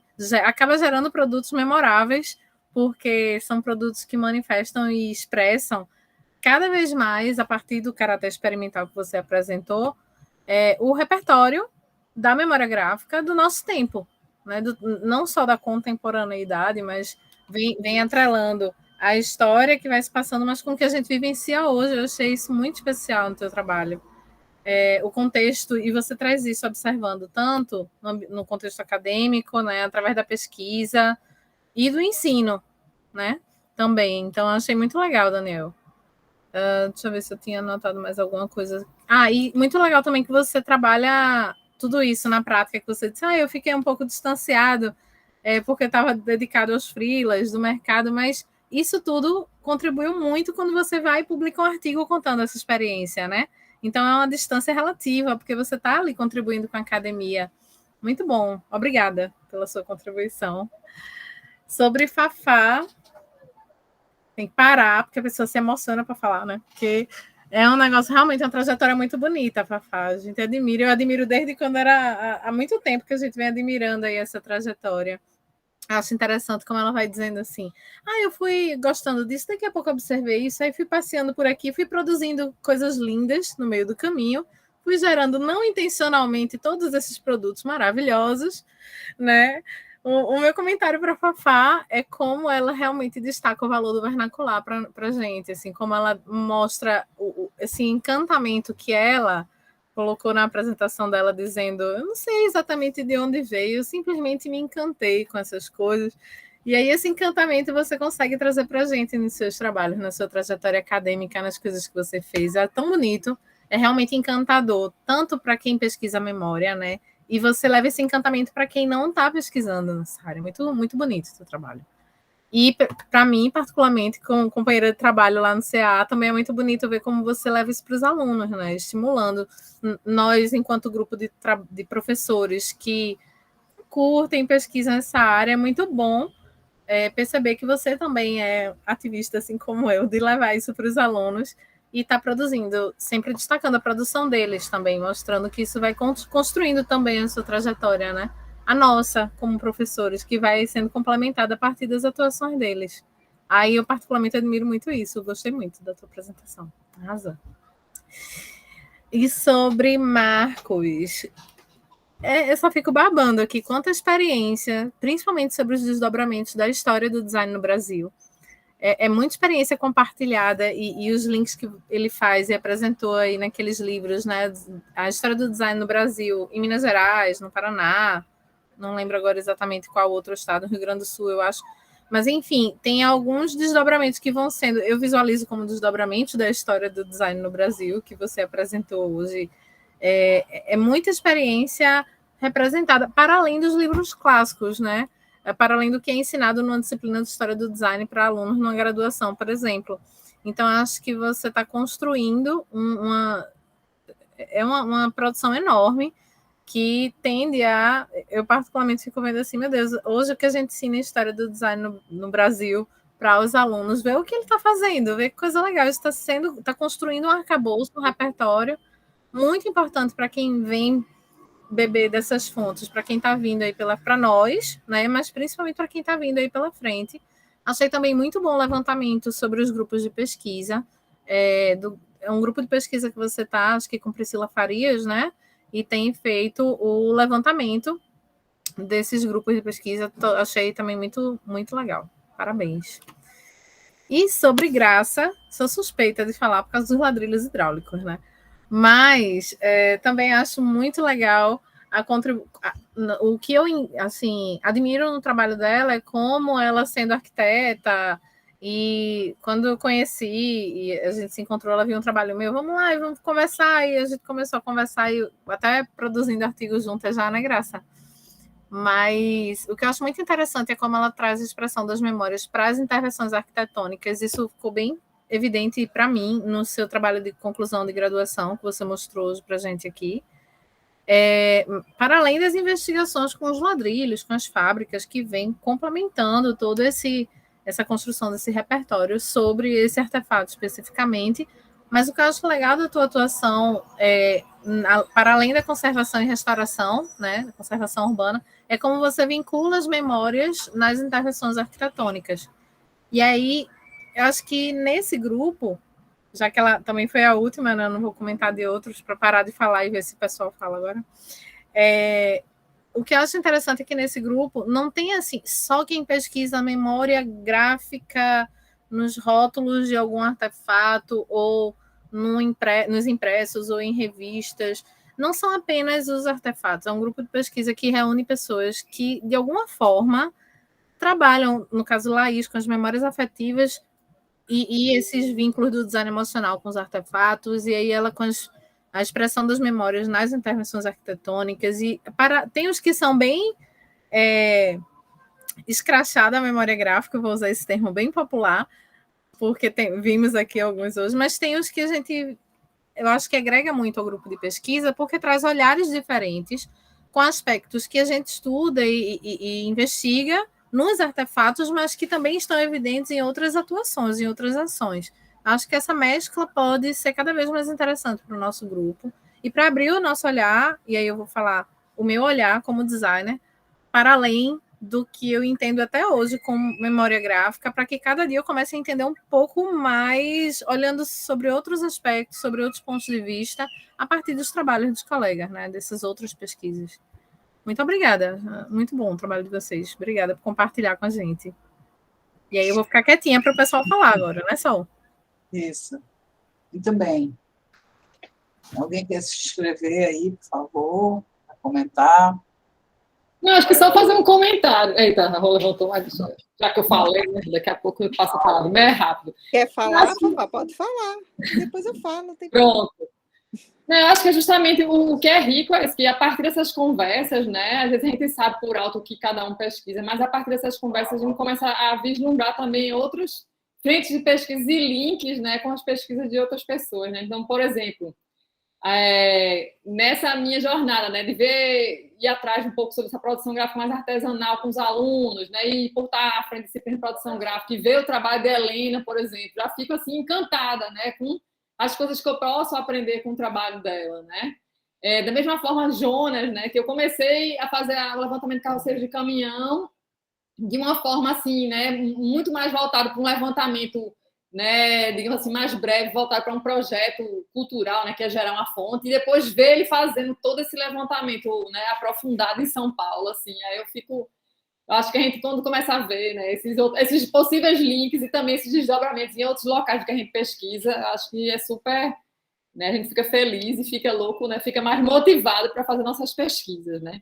Uma coisa super interessante também, acho que o ladrilho hidráulico, a gente está muito imerso no ladrilho hidráulico pernambucano, né, e aí ver, né, Gal, né, falando também sobre o ladrilho da Bahia, né, poxa, a gente sempre fica muito, às vezes, imerso aqui nessa pequena comunidade pernambucana de memória gráfica, e quando a gente traz essas outras pessoas de outros estados também, é super interessante, né, e aí a gente fica surpreso também, ó, o que é parecido, né, esse aqui tem aqui, esse não tem, né, mas eu também agora quero saber, porque Camila deu né, um spoiler, disse que o pai dela também trabalhava nessa área, então agora a gente também quer saber essa revelação. Aí seu pai também era ladrilheiro, que eu até anotei o termo aqui, achei interessante que o Gal falou. Os ladrilheiros da Bahia, não sabia que tinha esse nome. Né? Ladrilheiros. É. Na verdade, meu pai não fazia antes de eu mostrar para ele o ladrilho. E aí, quando eu comprei a prensa, montei um ateliê experimental, comecei a fazer em casa. E aí ele começou a se empolgar e virou um hobby para ele.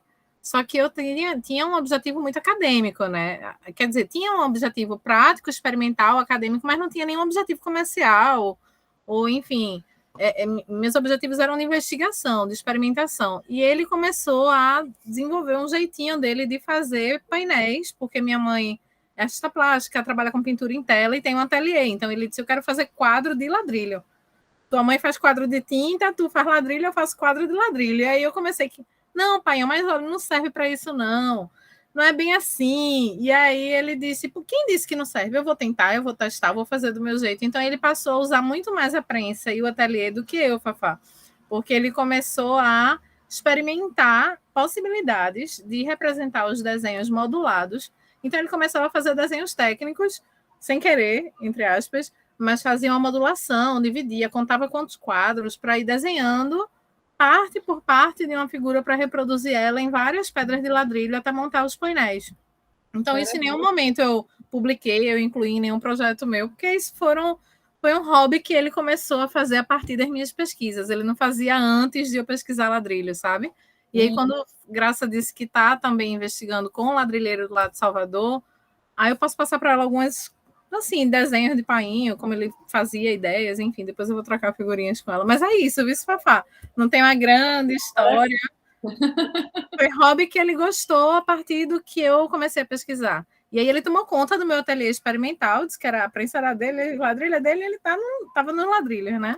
É engraçado, só para fechar aqui, passar a palavra para a Rô, né? Que também, quando a gente começa a apresentar, falar um pouco sobre o que a gente pesquisa até em sala de aula, começaram a surgir tios, pais, avós, pintores de letras lá em Caruaru, né? Então, assim, alunos que também faziam grafite e desenhavam letras de maneira informal. Então, começou a surgir, essa galera começou a aparecer também, né? E se integrar aí, enfim, se interessar pela pesquisa aí.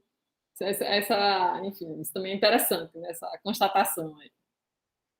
Mas é uma história muito interessante, Camila. Seu pai deu outro desdobramento a teu trabalho acadêmico, né? É muito massa isso. Temos Rosângela, Helena e eu inscritas. Vamos lá, Rô. Oi. Eu ia falar sobre isso, né? Essa capacidade da gente de lançar um olhar sobre os objetos e trazer uma experiência diferente, né? Você comentou, Camila, esse olhar do seu pai sobre o objeto, uma coisa que você não tinha, né? Pensado, e ele de fora, assim, teve uma observação tão bonita, assim, de um resultado. E o que me chama a atenção em todas essas apresentações que a gente tem aqui, todas elas, é a capacidade que a gente tem como pesquisador de lançar esses olhares diferentes, porque cada um vai trazendo o seu objeto particular a partir da sua experiência com eles, né? Seja afetiva, seja uma questão muito pessoal, não importa, mas esse olhar desperta algo que nos faz pesquisar, que nos faz olhar de maneira diferente para ele, e aí trazer resultados e possibilidades muito maiores. Então, a gente vai se enriquecendo cada vez mais a partir desses resultados dos objetos, né? Fafá me fez voltar ao tempo, né? Quando ela mostrou aquela imagem do do projeto dela. Minha gente, eu fui lá, assim, voltei no tempo mesmo, como eu lembro, assim, como se fosse ontem esse teu projeto, que eu tinha até um tempo desse, assim, um arquivo dele. E eu achei, assim, na época, né, tão bonita a ideia de você trabalhar esses objetos que fazem parte da nossa infância, né, e que a gente guarda, traz uma memória disso muito afetiva, né? Então a gente trabalha esses objetos da memória de maneira muito afetiva. Essas imagens, elas permeiam o nosso imaginário, né? E isso vai nos enriquecendo enquanto pesquisador. Então é fantástico, assim. Hoje, então, foi uma volta no tempo, assim, fiquei muito feliz e eu acho, assim, todos estão de parabéns, todos os trabalhos da ilustração, os trabalhos de Helena, assim, e assim, só uma observação, eu me sinto muito feliz de ter tanto Helena como Camila aqui, elas foram minhas alunas, e eu acho tão lindo quando elas falam aqui, né, que tomam propriedade dos seus objetos e de suas pesquisas, assim, dá um orgulho tão grande na gente, né? Ela se emociona falando Fafá, e a gente se emociona falando delas, porque é a gente perceber como essa pesquisa ela ganha novos fôlegos, né? Vai dando para a gente assim, mais ar, né? Para a gente continuar. É isso. Imagina a emoção da velha guarda da Mangueira, que está aqui. Ah, que linda! Já é a terceira geração, né? Que eu já fui fruto de Edna, né? De Guilherme, enfim, de Neide, de Peixe, de tanta gente que fez parte da minha vida. E aí ver tudo isso reverberando é muito bonito. Helena levantou a mão primeiro, depois Laís. Eu queria dizer primeiro como eu fico feliz de participar desse grupo. Peço perdão aqui o meu atraso, que eu estava lá na EJA, ainda demorei um pouquinho mais para chegar, mas assim, como é revigorante a gente ver esses caminhos de pesquisa todos. Depois vou ver a gravação para ver os, né, que já tinham apresentado antes de eu chegar, mas como eu fico doida para trabalhar junto com vocês, gente. Eu estou doida para a gente montar uns grupos de trabalho para trocar, né? E isso que a Fátima estava falando, né? O tanto que a gente pode aprender uns com os outros e como a gente sente afinidade, né, entre essas pesquisas. E eu acho muito bonito o como a gente tem vários pesquisadores aqui que tratam esse olhar da pesquisa e esse olhar histórico como inspiração para a nossa poética pessoal, né, como designer, como artistas, né, como a gente traz isso de volta. E como esse olhar para o passado se ressignifica nessa prática contemporânea, né? Onde a gente não só busca inspiração estética, mas busca inspiração no fazer, né? No fazer do ateliê, como isso tem a ver com o sentimento do tempo, né? Do toque, né? Dos outros sentidos, né? Que a gente sente falta na nossa prática hoje, que está muito digitalizada, né? Como isso é tão presente, como a gente vê isso assim, muito pulsante nas pesquisas aqui do grupo. Acho incrível, estou doida para a gente começar a botar mais a mão, assim, de ver essas interseções, né, entre as nossas pesquisas, como é que a gente vai reelaborar isso, eu acho como vai enriquecer e diversificar os trabalhos de cada um de nós aqui. E aí, queria falar também da apresentação do Marcos, como eu acho muito rico aqui no nosso grupo, a gente ter essa visão plural, né, de várias localidades do Brasil, com cada uma, né, com uma pegada muito diferente, como isso dá uma riqueza cultural, né, para a gente, assim, muito pulsante, e, ao mesmo tempo, essa conexão que Marcos está trazendo, né, dessas micro-histórias que cada um de nós vai trazendo como pesquisador, e, ao mesmo tempo, essa visão de América Latina, como isso é importante para nós. Já fiquei aqui super interessada, já estava buscando esse livro aqui, Marcos, não consegui achar ele para baixar ainda, até tem um site do Muse, eu acho, mas que diz que tem download, mas os downloads não funcionam. Queria saber se tem como a gente baixar isso, porque é um texto que eu acho que me interessa muito para trazer para os meus alunos na pós-graduação, para a gente ter não só essa ideia, né, do que é o Brasil e do que é o Brasil na pesquisa latino-americana, e especialmente me chamou a atenção do que você falou dessa pluralidade das metodologias de pesquisa em história, né? E como é importante isso para a gente.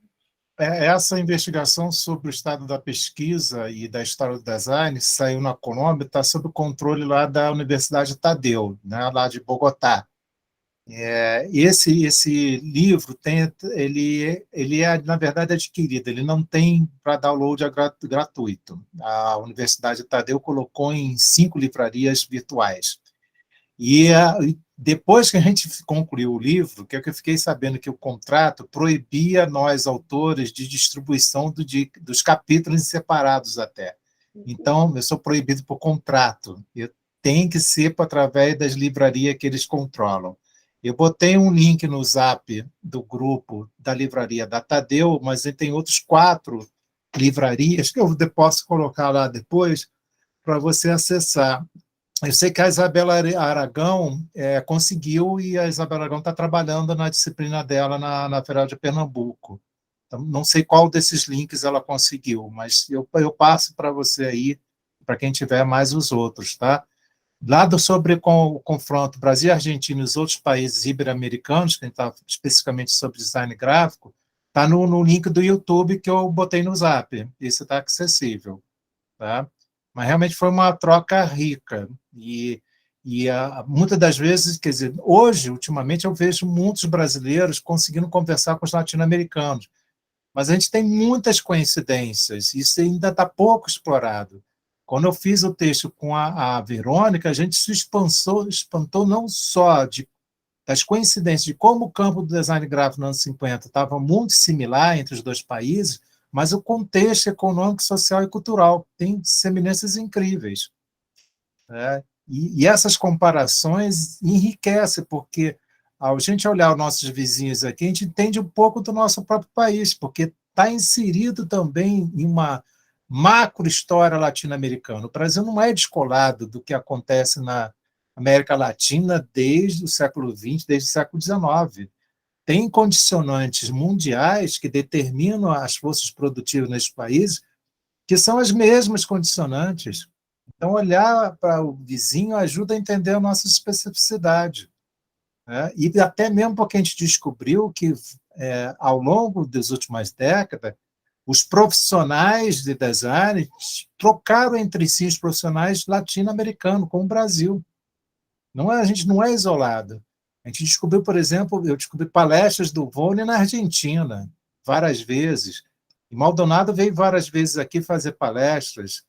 Né? Há trocas, e não só com a Argentina, tem trocas com o México, só que isso não é mapeado. Nos anos 70, por exemplo, há brasileiros conversando muito com colombianos, com mexicanos, com chilenos, só que isso não é registrado. Então, essas trocas de história Brasil e a América Latina pode revelar muita coisa, inclusive influências entre eles que a gente não tem ideia. Isso está pouco mapeado ainda. Não, e como é uma história que a gente conhece pouco, né, dos nossos vizinhos, né, a gente aborda pouco nos cursos, a gente mesmo, né, tem pouco material circulante, né, então assim como é importante a gente fortalecer esse vínculo, né, justamente para a gente se afirmar mundialmente, né, com essas nossas conexões, né, com uma história que foi tão subordinada, né, à história da Europa e Estados Unidos. Né? Exatamente. Eu acho que é se unindo e vendo essas conexões que a gente consegue trazer luzes, né, sobre essa nossas particularidades, nossa identidade.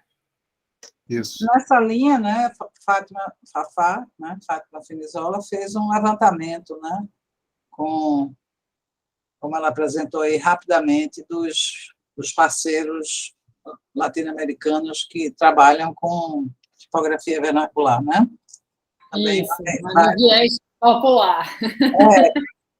Mas é também um olhar, né, sobre esses nossos os países aqui, irmãos, né? Tem também o trabalho da Patrícia Morim, né? Sim. Que foi aí na FAUSP, né?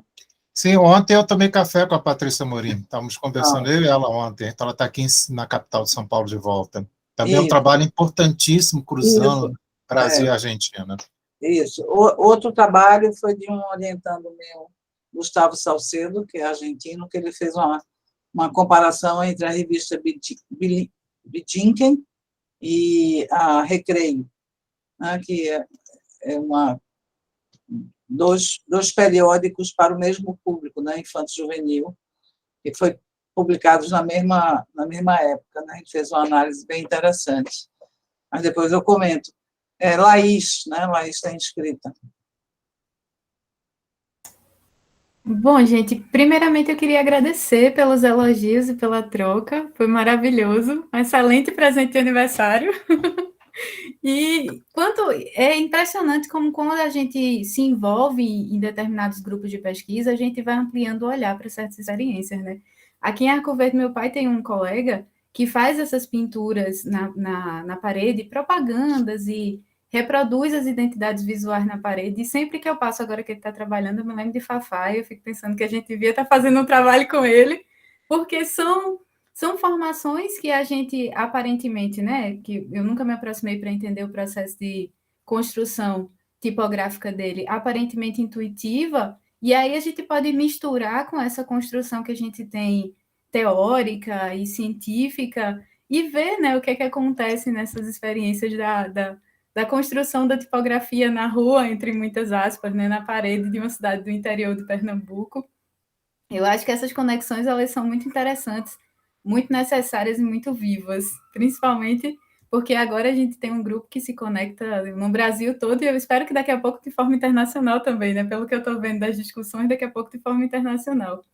E outra coisa também, que recentemente eu estava pesquisando sobre a Feira da Sulanca, né, que hoje é conhecido como Polo de Confecção do Agreste, e a fundação dela foi em 59, em Santa Cruz, e a maioria dessas pessoas, esses comerciantes, eles buscavam o tecido inicialmente em Recife e depois em São Paulo. Daí vem o nome Sulanca, que é Lanca do Sul.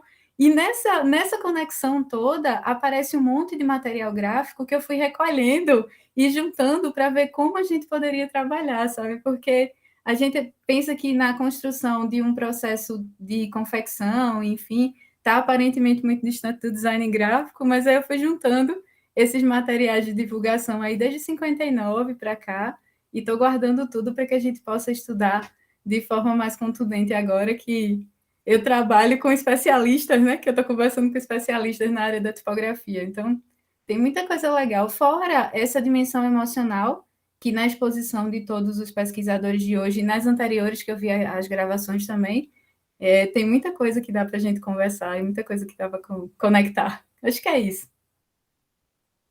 Laís, eu ia te pedir para você botar o link do design delas aí no chat ou no WhatsApp. Sim, com Porque certeza. também tem aí Com certeza. uma contação de história, né, nessas suas entrevistas.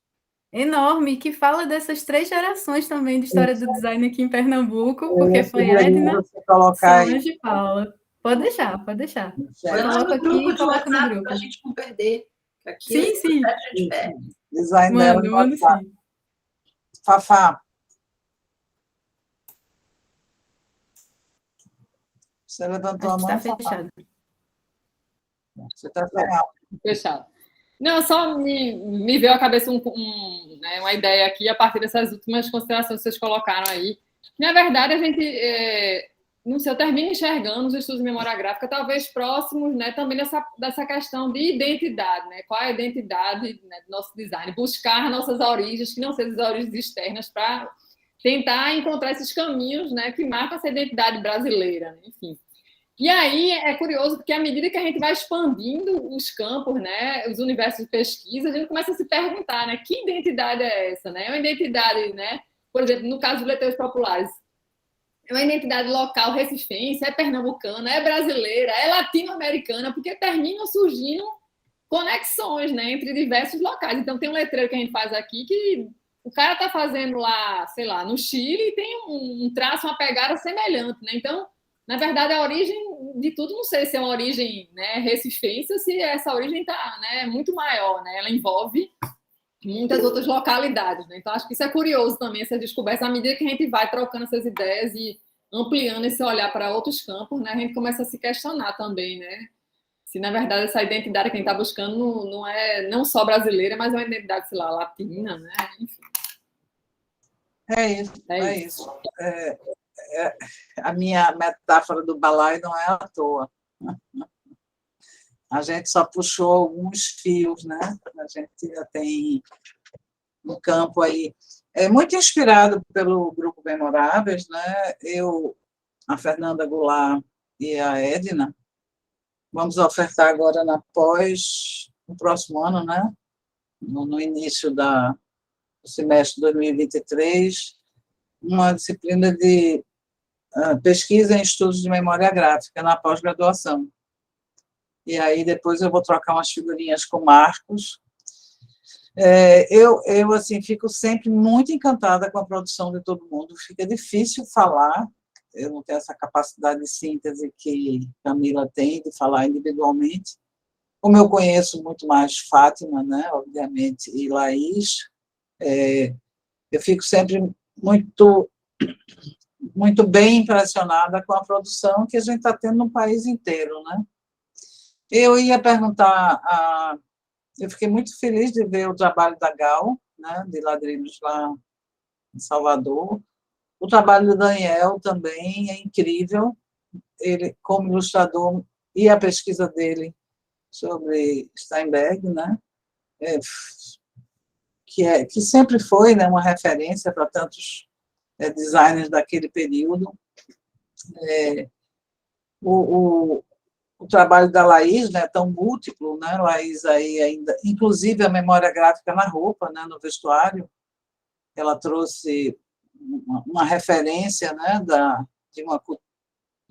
de uma especificidade de um lugar e levou para o vestuário, né, uma das coisas que eu percebi. E aí eu ia perguntar a Marcos se ele conhece uma pesquisa que foi feita há muito tempo atrás pela Silvinha Steinberg, pela Betty Zafalo e pelo Joaquim Redig, que eles fizeram um mapeamento, foi uma pesquisa do CNPq, se não me engano, o financiamento do CNPq, uma pesquisa que eles mapearam os escritórios de design e a produção de design no país todo. Você lembra disso, Marcos? Sim, eu lembro. Tem rastros. Outro dia eu encontrei um documento desse, da Betis. Pois é, então... Estava narrando isso. Eu não sei se transformou em publicação. Não transformou. Foi transformado num relatório, até porque eu era representante aqui de Pernambuco, né, de tentar levantar os escritórios e tal. O Joaquim e a Betis estiveram aqui, mas tinha... no Rio Grande do Sul tinha o nome dele, Bonacelli. Bonaccini, que era de cutelaria, né? Então, tinha um consultor em cada região, em cada estado, e que mapeava, né? A gente fotografava, mandava, e eles foram selecionando. Esse documento, esse relatório, deve estar em algum lugar do CNPq. Olha, eu tenho aqui em casa, eu tenho um relatório do CNPq, que eu não sei se é fruto desse trabalho deles, publicado em 1990 ou 1991, capa vermelha. Eu não sei se é esse.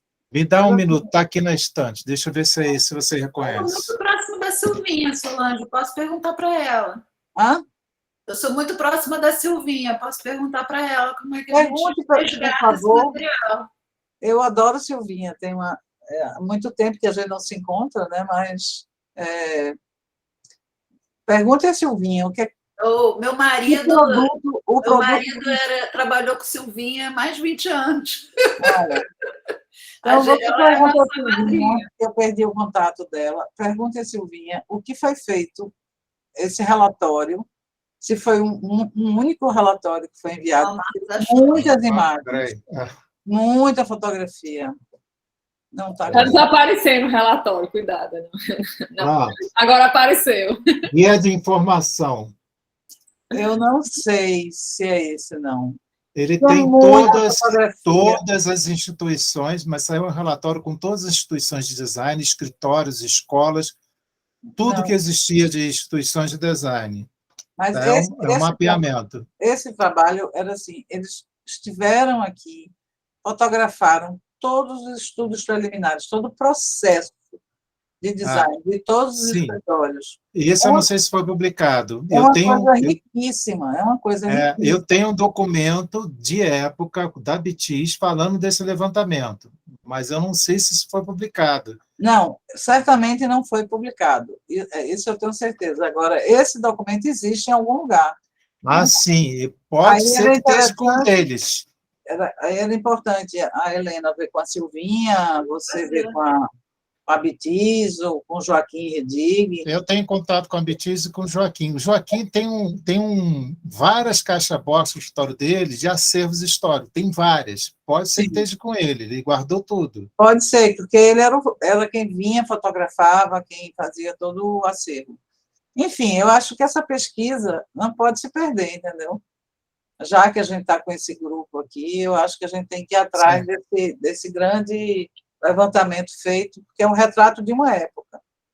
E aí a gente vai entender toda essa influência modernista no design desses escritórios desse período, né? Eu acho que eu tenho assim um feeling que é um acervo muito rico para a gente ver se consegue compreendê-lo, né? Sim. Enfim, mas as três pessoas são essas, Silvinha, a BITIS e o Redig. Eu acho que seria importante a gente fazer... Vou colocar os três. O Redig, eu acho que está vindo como professor visitante agora para a ESG novamente, e Silvinha e BITIS são muito próximos. Vou puxar para a gente resgatar esse material e trazer. Seria maravilhoso se você conseguisse entender se esse relatório final dessa pesquisa, aonde está, né, com quem ficou, a quem foi entregue, enfim. É muito importante, porque eu acho que foi uma pesquisa extremamente preciosa. Muito bem. Eu estou, assim, cada vez mais feliz em Camila ter feito o convite para participar desse grupo, né? A gente, na próxima reunião, né, Camila, a gente vai começar a trabalhar sobre os desdobramentos que a gente vai poder fazer coletivamente, né?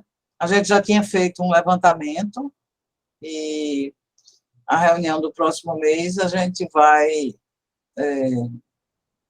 Qual é o dia que cai, Camila? Dia 28.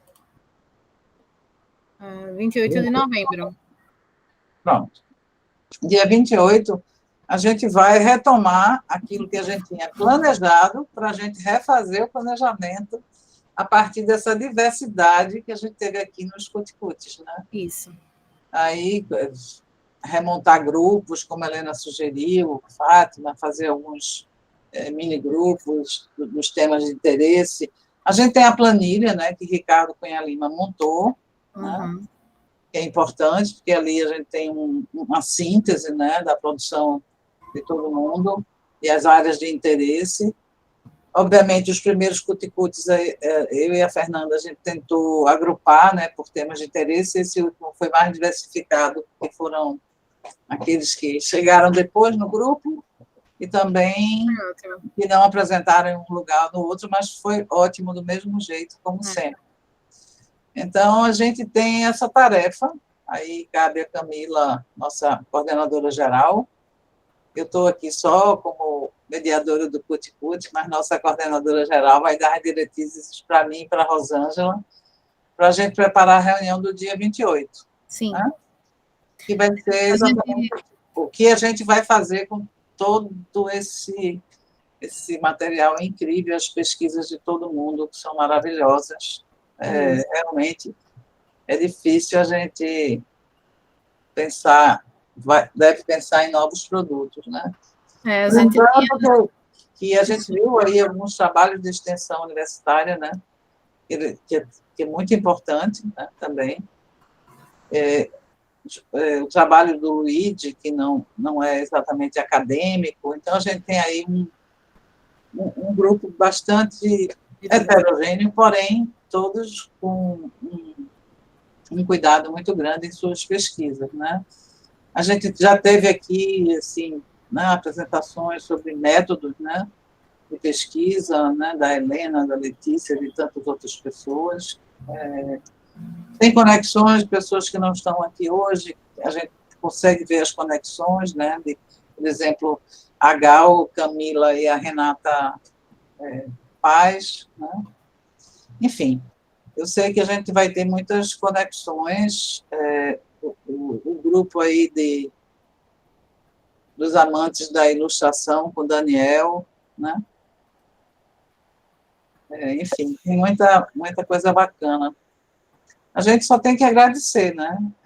Muito. Todos que disponibilizaram o seu tempo para apresentar os cuticutes, mas eu acho que agora está na hora, a gente já se conheceu, né? Quem teve disponibilidade de apresentar, nem todo mundo se apresentou, mas aqueles que tiveram disponibilidade de se apresentar, e a gente poder dar andamento ao grupo aí sob a coordenação da nossa chefe.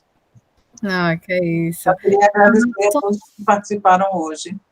Somos um coletivo. Somos um coletivo, e aí Sol e Rô me ajudam de maneira mais próxima com as linhas de pesquisa, né? E é como Solange disse, a gente tinha uma série de planos já pré-organizado, pré-planejado, para desdobramentos do nosso grupo de pesquisa, possibilidades diante do perfil dos pesquisadores, né? Possibilidades de ações ou publicações, enfim. E diante dos planos que a gente tinha feito inicialmente, eu estou super agradecida por Fernanda Goulart ter proposto ter levantado essa questão de, mas como é que a gente vai fazer uma coisa sem conhecer tão bem o pessoal? E aí foi muito bom essa provocação dela, que gerou essas reuniões do Cuticute. E a partir daí, acho que pegar aquele plano inicial, que já estava... A gente chegou a mandar um formulário, isso eu estou dizendo de novo, porque a gente já teve novos pesquisadores que entraram depois, né, desse momento. Então, nós tínhamos passado um formulário com todos os pesquisadores, dizendo quais os planos da gente e em qual deles você teria interesse em se envolver. Então, eu gostaria de participar do livro, eu gostaria de participar do evento, ou do seminário, e, de certa forma, a gente já fez uma síntese de quem quer fazer a identidade visual do grupo, Fafá, acho que Sofia, não lembro, tinha os nomes lá, quem quer fazer o livro, fulaninho. E depois dessa síntese, a gente já tinha mais ou menos uma ideia de grupos de trabalho que eu acho que tende a se ampliar e se modificar a partir dessas experiências que a gente teve nessas 5 reuniões de Cuticute. Novas pessoas se integraram ao grupo, e aí nessa próxima reunião, o que eu acredito que faremos é reapresentar de maneira sucinta quais eram os planos iniciais, quais foram as equipes que se prestaram a trabalhar ou se envolver em alguma dessas ideias, e reperguntar, vocês gostariam, ainda se manter interessados nisso, querem se envolver de outra forma, né, Sol? Ou tem um novo subproduto, outro produto. Isso, perfeitamente. Os horizontes se ampliaram, né? Isso. E agora a gente, na próxima reunião, se organiza, reúne, tira o sumo ali e vê como a gente pensa em aplicar tudo isso, né? O Silvio está aqui no chat dizendo que está sem câmera, sem microfone, porque está ouvindo enquanto trabalha. E aí eu perguntei se ele tinha algo a comentar, ele disse só que realmente é muito bom ver tantos desdobramentos e expansões. Pergunta super objetiva, Camila.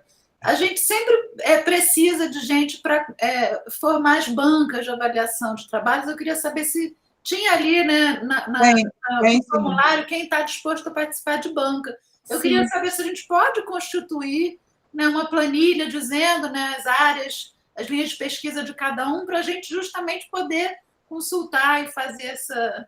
Foi feito isso, Helena, e a gente vamos atualizar, né, a partir do que foi apresentado nos Cuticutes e dos novos pesquisadores, mas aí nesse formulário a gente perguntou quem gostaria de participar de bancas de conclusão de trabalhos acadêmicos e em que áreas. Então, pediu para cada um pontuar suas principais linhas de pesquisa, mas isso está numa planilha já, mas cabe sim, com certeza, atualizar, modificar e pensar em novas possibilidades, como o Solange falou. A gente pode também pegar a planilha do Ricardo, quer dizer, que o Ricardo construiu, né, a partir da nossa demanda aqui, colocar também uma coluna com essas respostas das orientações, né? Enfim, pensaremos em algo. Não, porque Helena, eu mas própria tenho uma planilhinha essa minha. pergunta foi feita.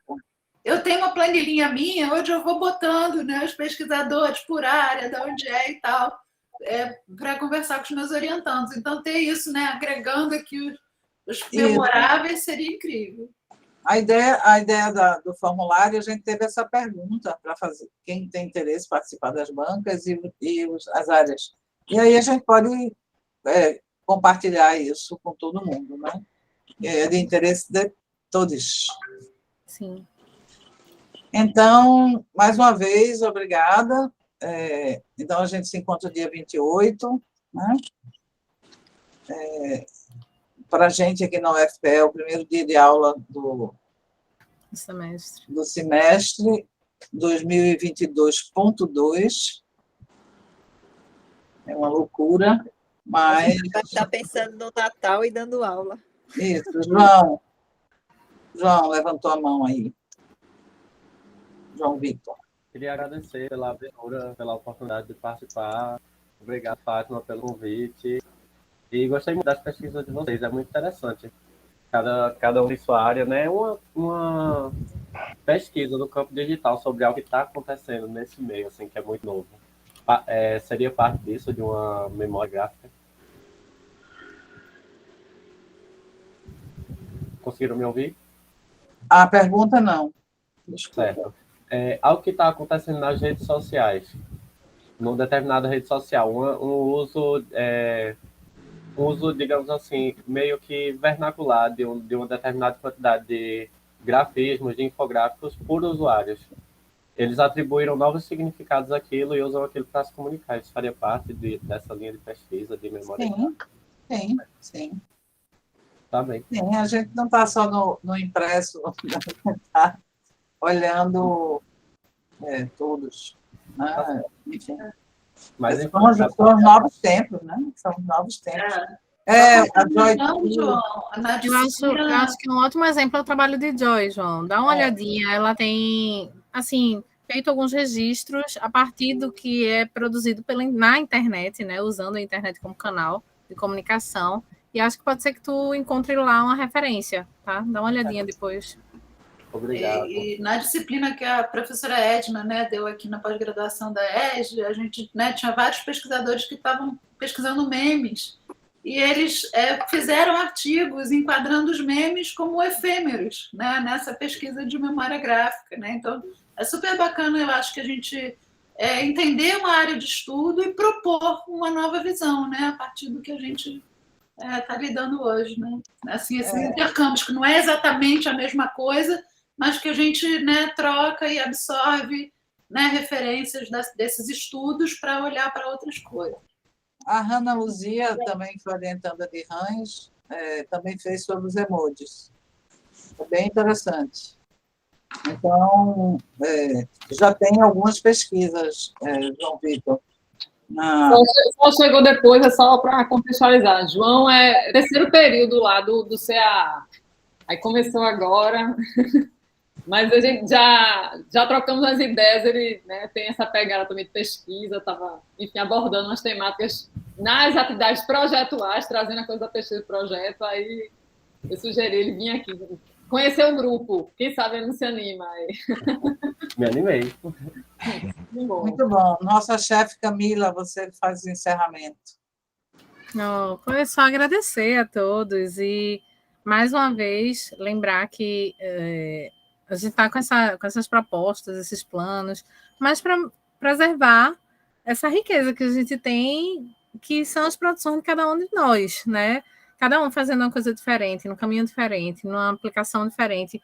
É uma riqueza que a gente quer ir preservando, reunindo, juntando e registrando, construindo essa memória a partir do que os memoráveis vão fazendo, não deixando passar, porque alunos como o João e outros que a gente vê chegar no campus com curiosidades e motivações para pesquisar coisas do tipo, né? Eu gostaria de fazer isso. Será que tem alguém que faz? E aí a gente poder produzir juntos, ainda que cada um no seu campus, cada um no seu núcleo, na sua linha de pesquisa, mas produzir juntos um material que seja útil para os nossos alunos e para futuros pesquisadores, conservando tudo que faz parte da história já, né? Não só a história do design, mas o que foi produzido, esses papos aqui de Solange com Marcos, de fulaninho, e aquele livro, e aquele material, a gente tem que guardar isso. Então, essas interações para que favoreça a continuação da construção dessa história, né? Acho que é uma tentativa disso. E agradecer e continuar pedindo esse engajamento de vocês. Na próxima reunião, a gente vai tentar concretizar isso, deixar isso mais visível, né? De uma maneira mais concreta, para que a gente possa ver como o que mais agrada, e de uma forma leve, que foi uma coisa que a gente comentou desde o início, de uma forma leve, gostosa, prazerosa, tanto no mundo acadêmico quanto no mercado. A gente tem tanto corre-corre, trabalho e vida pessoal, enfim. Então, esse grupo de pesquisa é para ser um hobby, um prazer, uma alegria, e como consequência, ter produção de artigo, ter participação em banca, ter produção de livro, ter evento, mas tudo isso como uma consequência de uma troca gostosa de figurinhas aqui. Então, muito obrigada. Você vai colocar o link depois, né? Do Cuticute de hoje no WhatsApp. Logo que o Google mandar enviar o vídeo, eu posto e mando para todos. Obrigada, Camilinha. Muito obrigada a todos. Obrigado, viu? Adorei. Tá. Parabéns, Laís. Parabéns, Laís, aniversariante. Oi. Eita. Cada coisa incrível, né? Muito, é demais, assim. Dá um orgulho danado. Tá. Eita, e Camila não parou a gravação. Será que... Eita. Né, quando a gente sair, vai encerrar. Bom, não, mas vai ficar gravado. Bom, vamos sair que eu acho que encerra. Beijo. Beijo, tchau.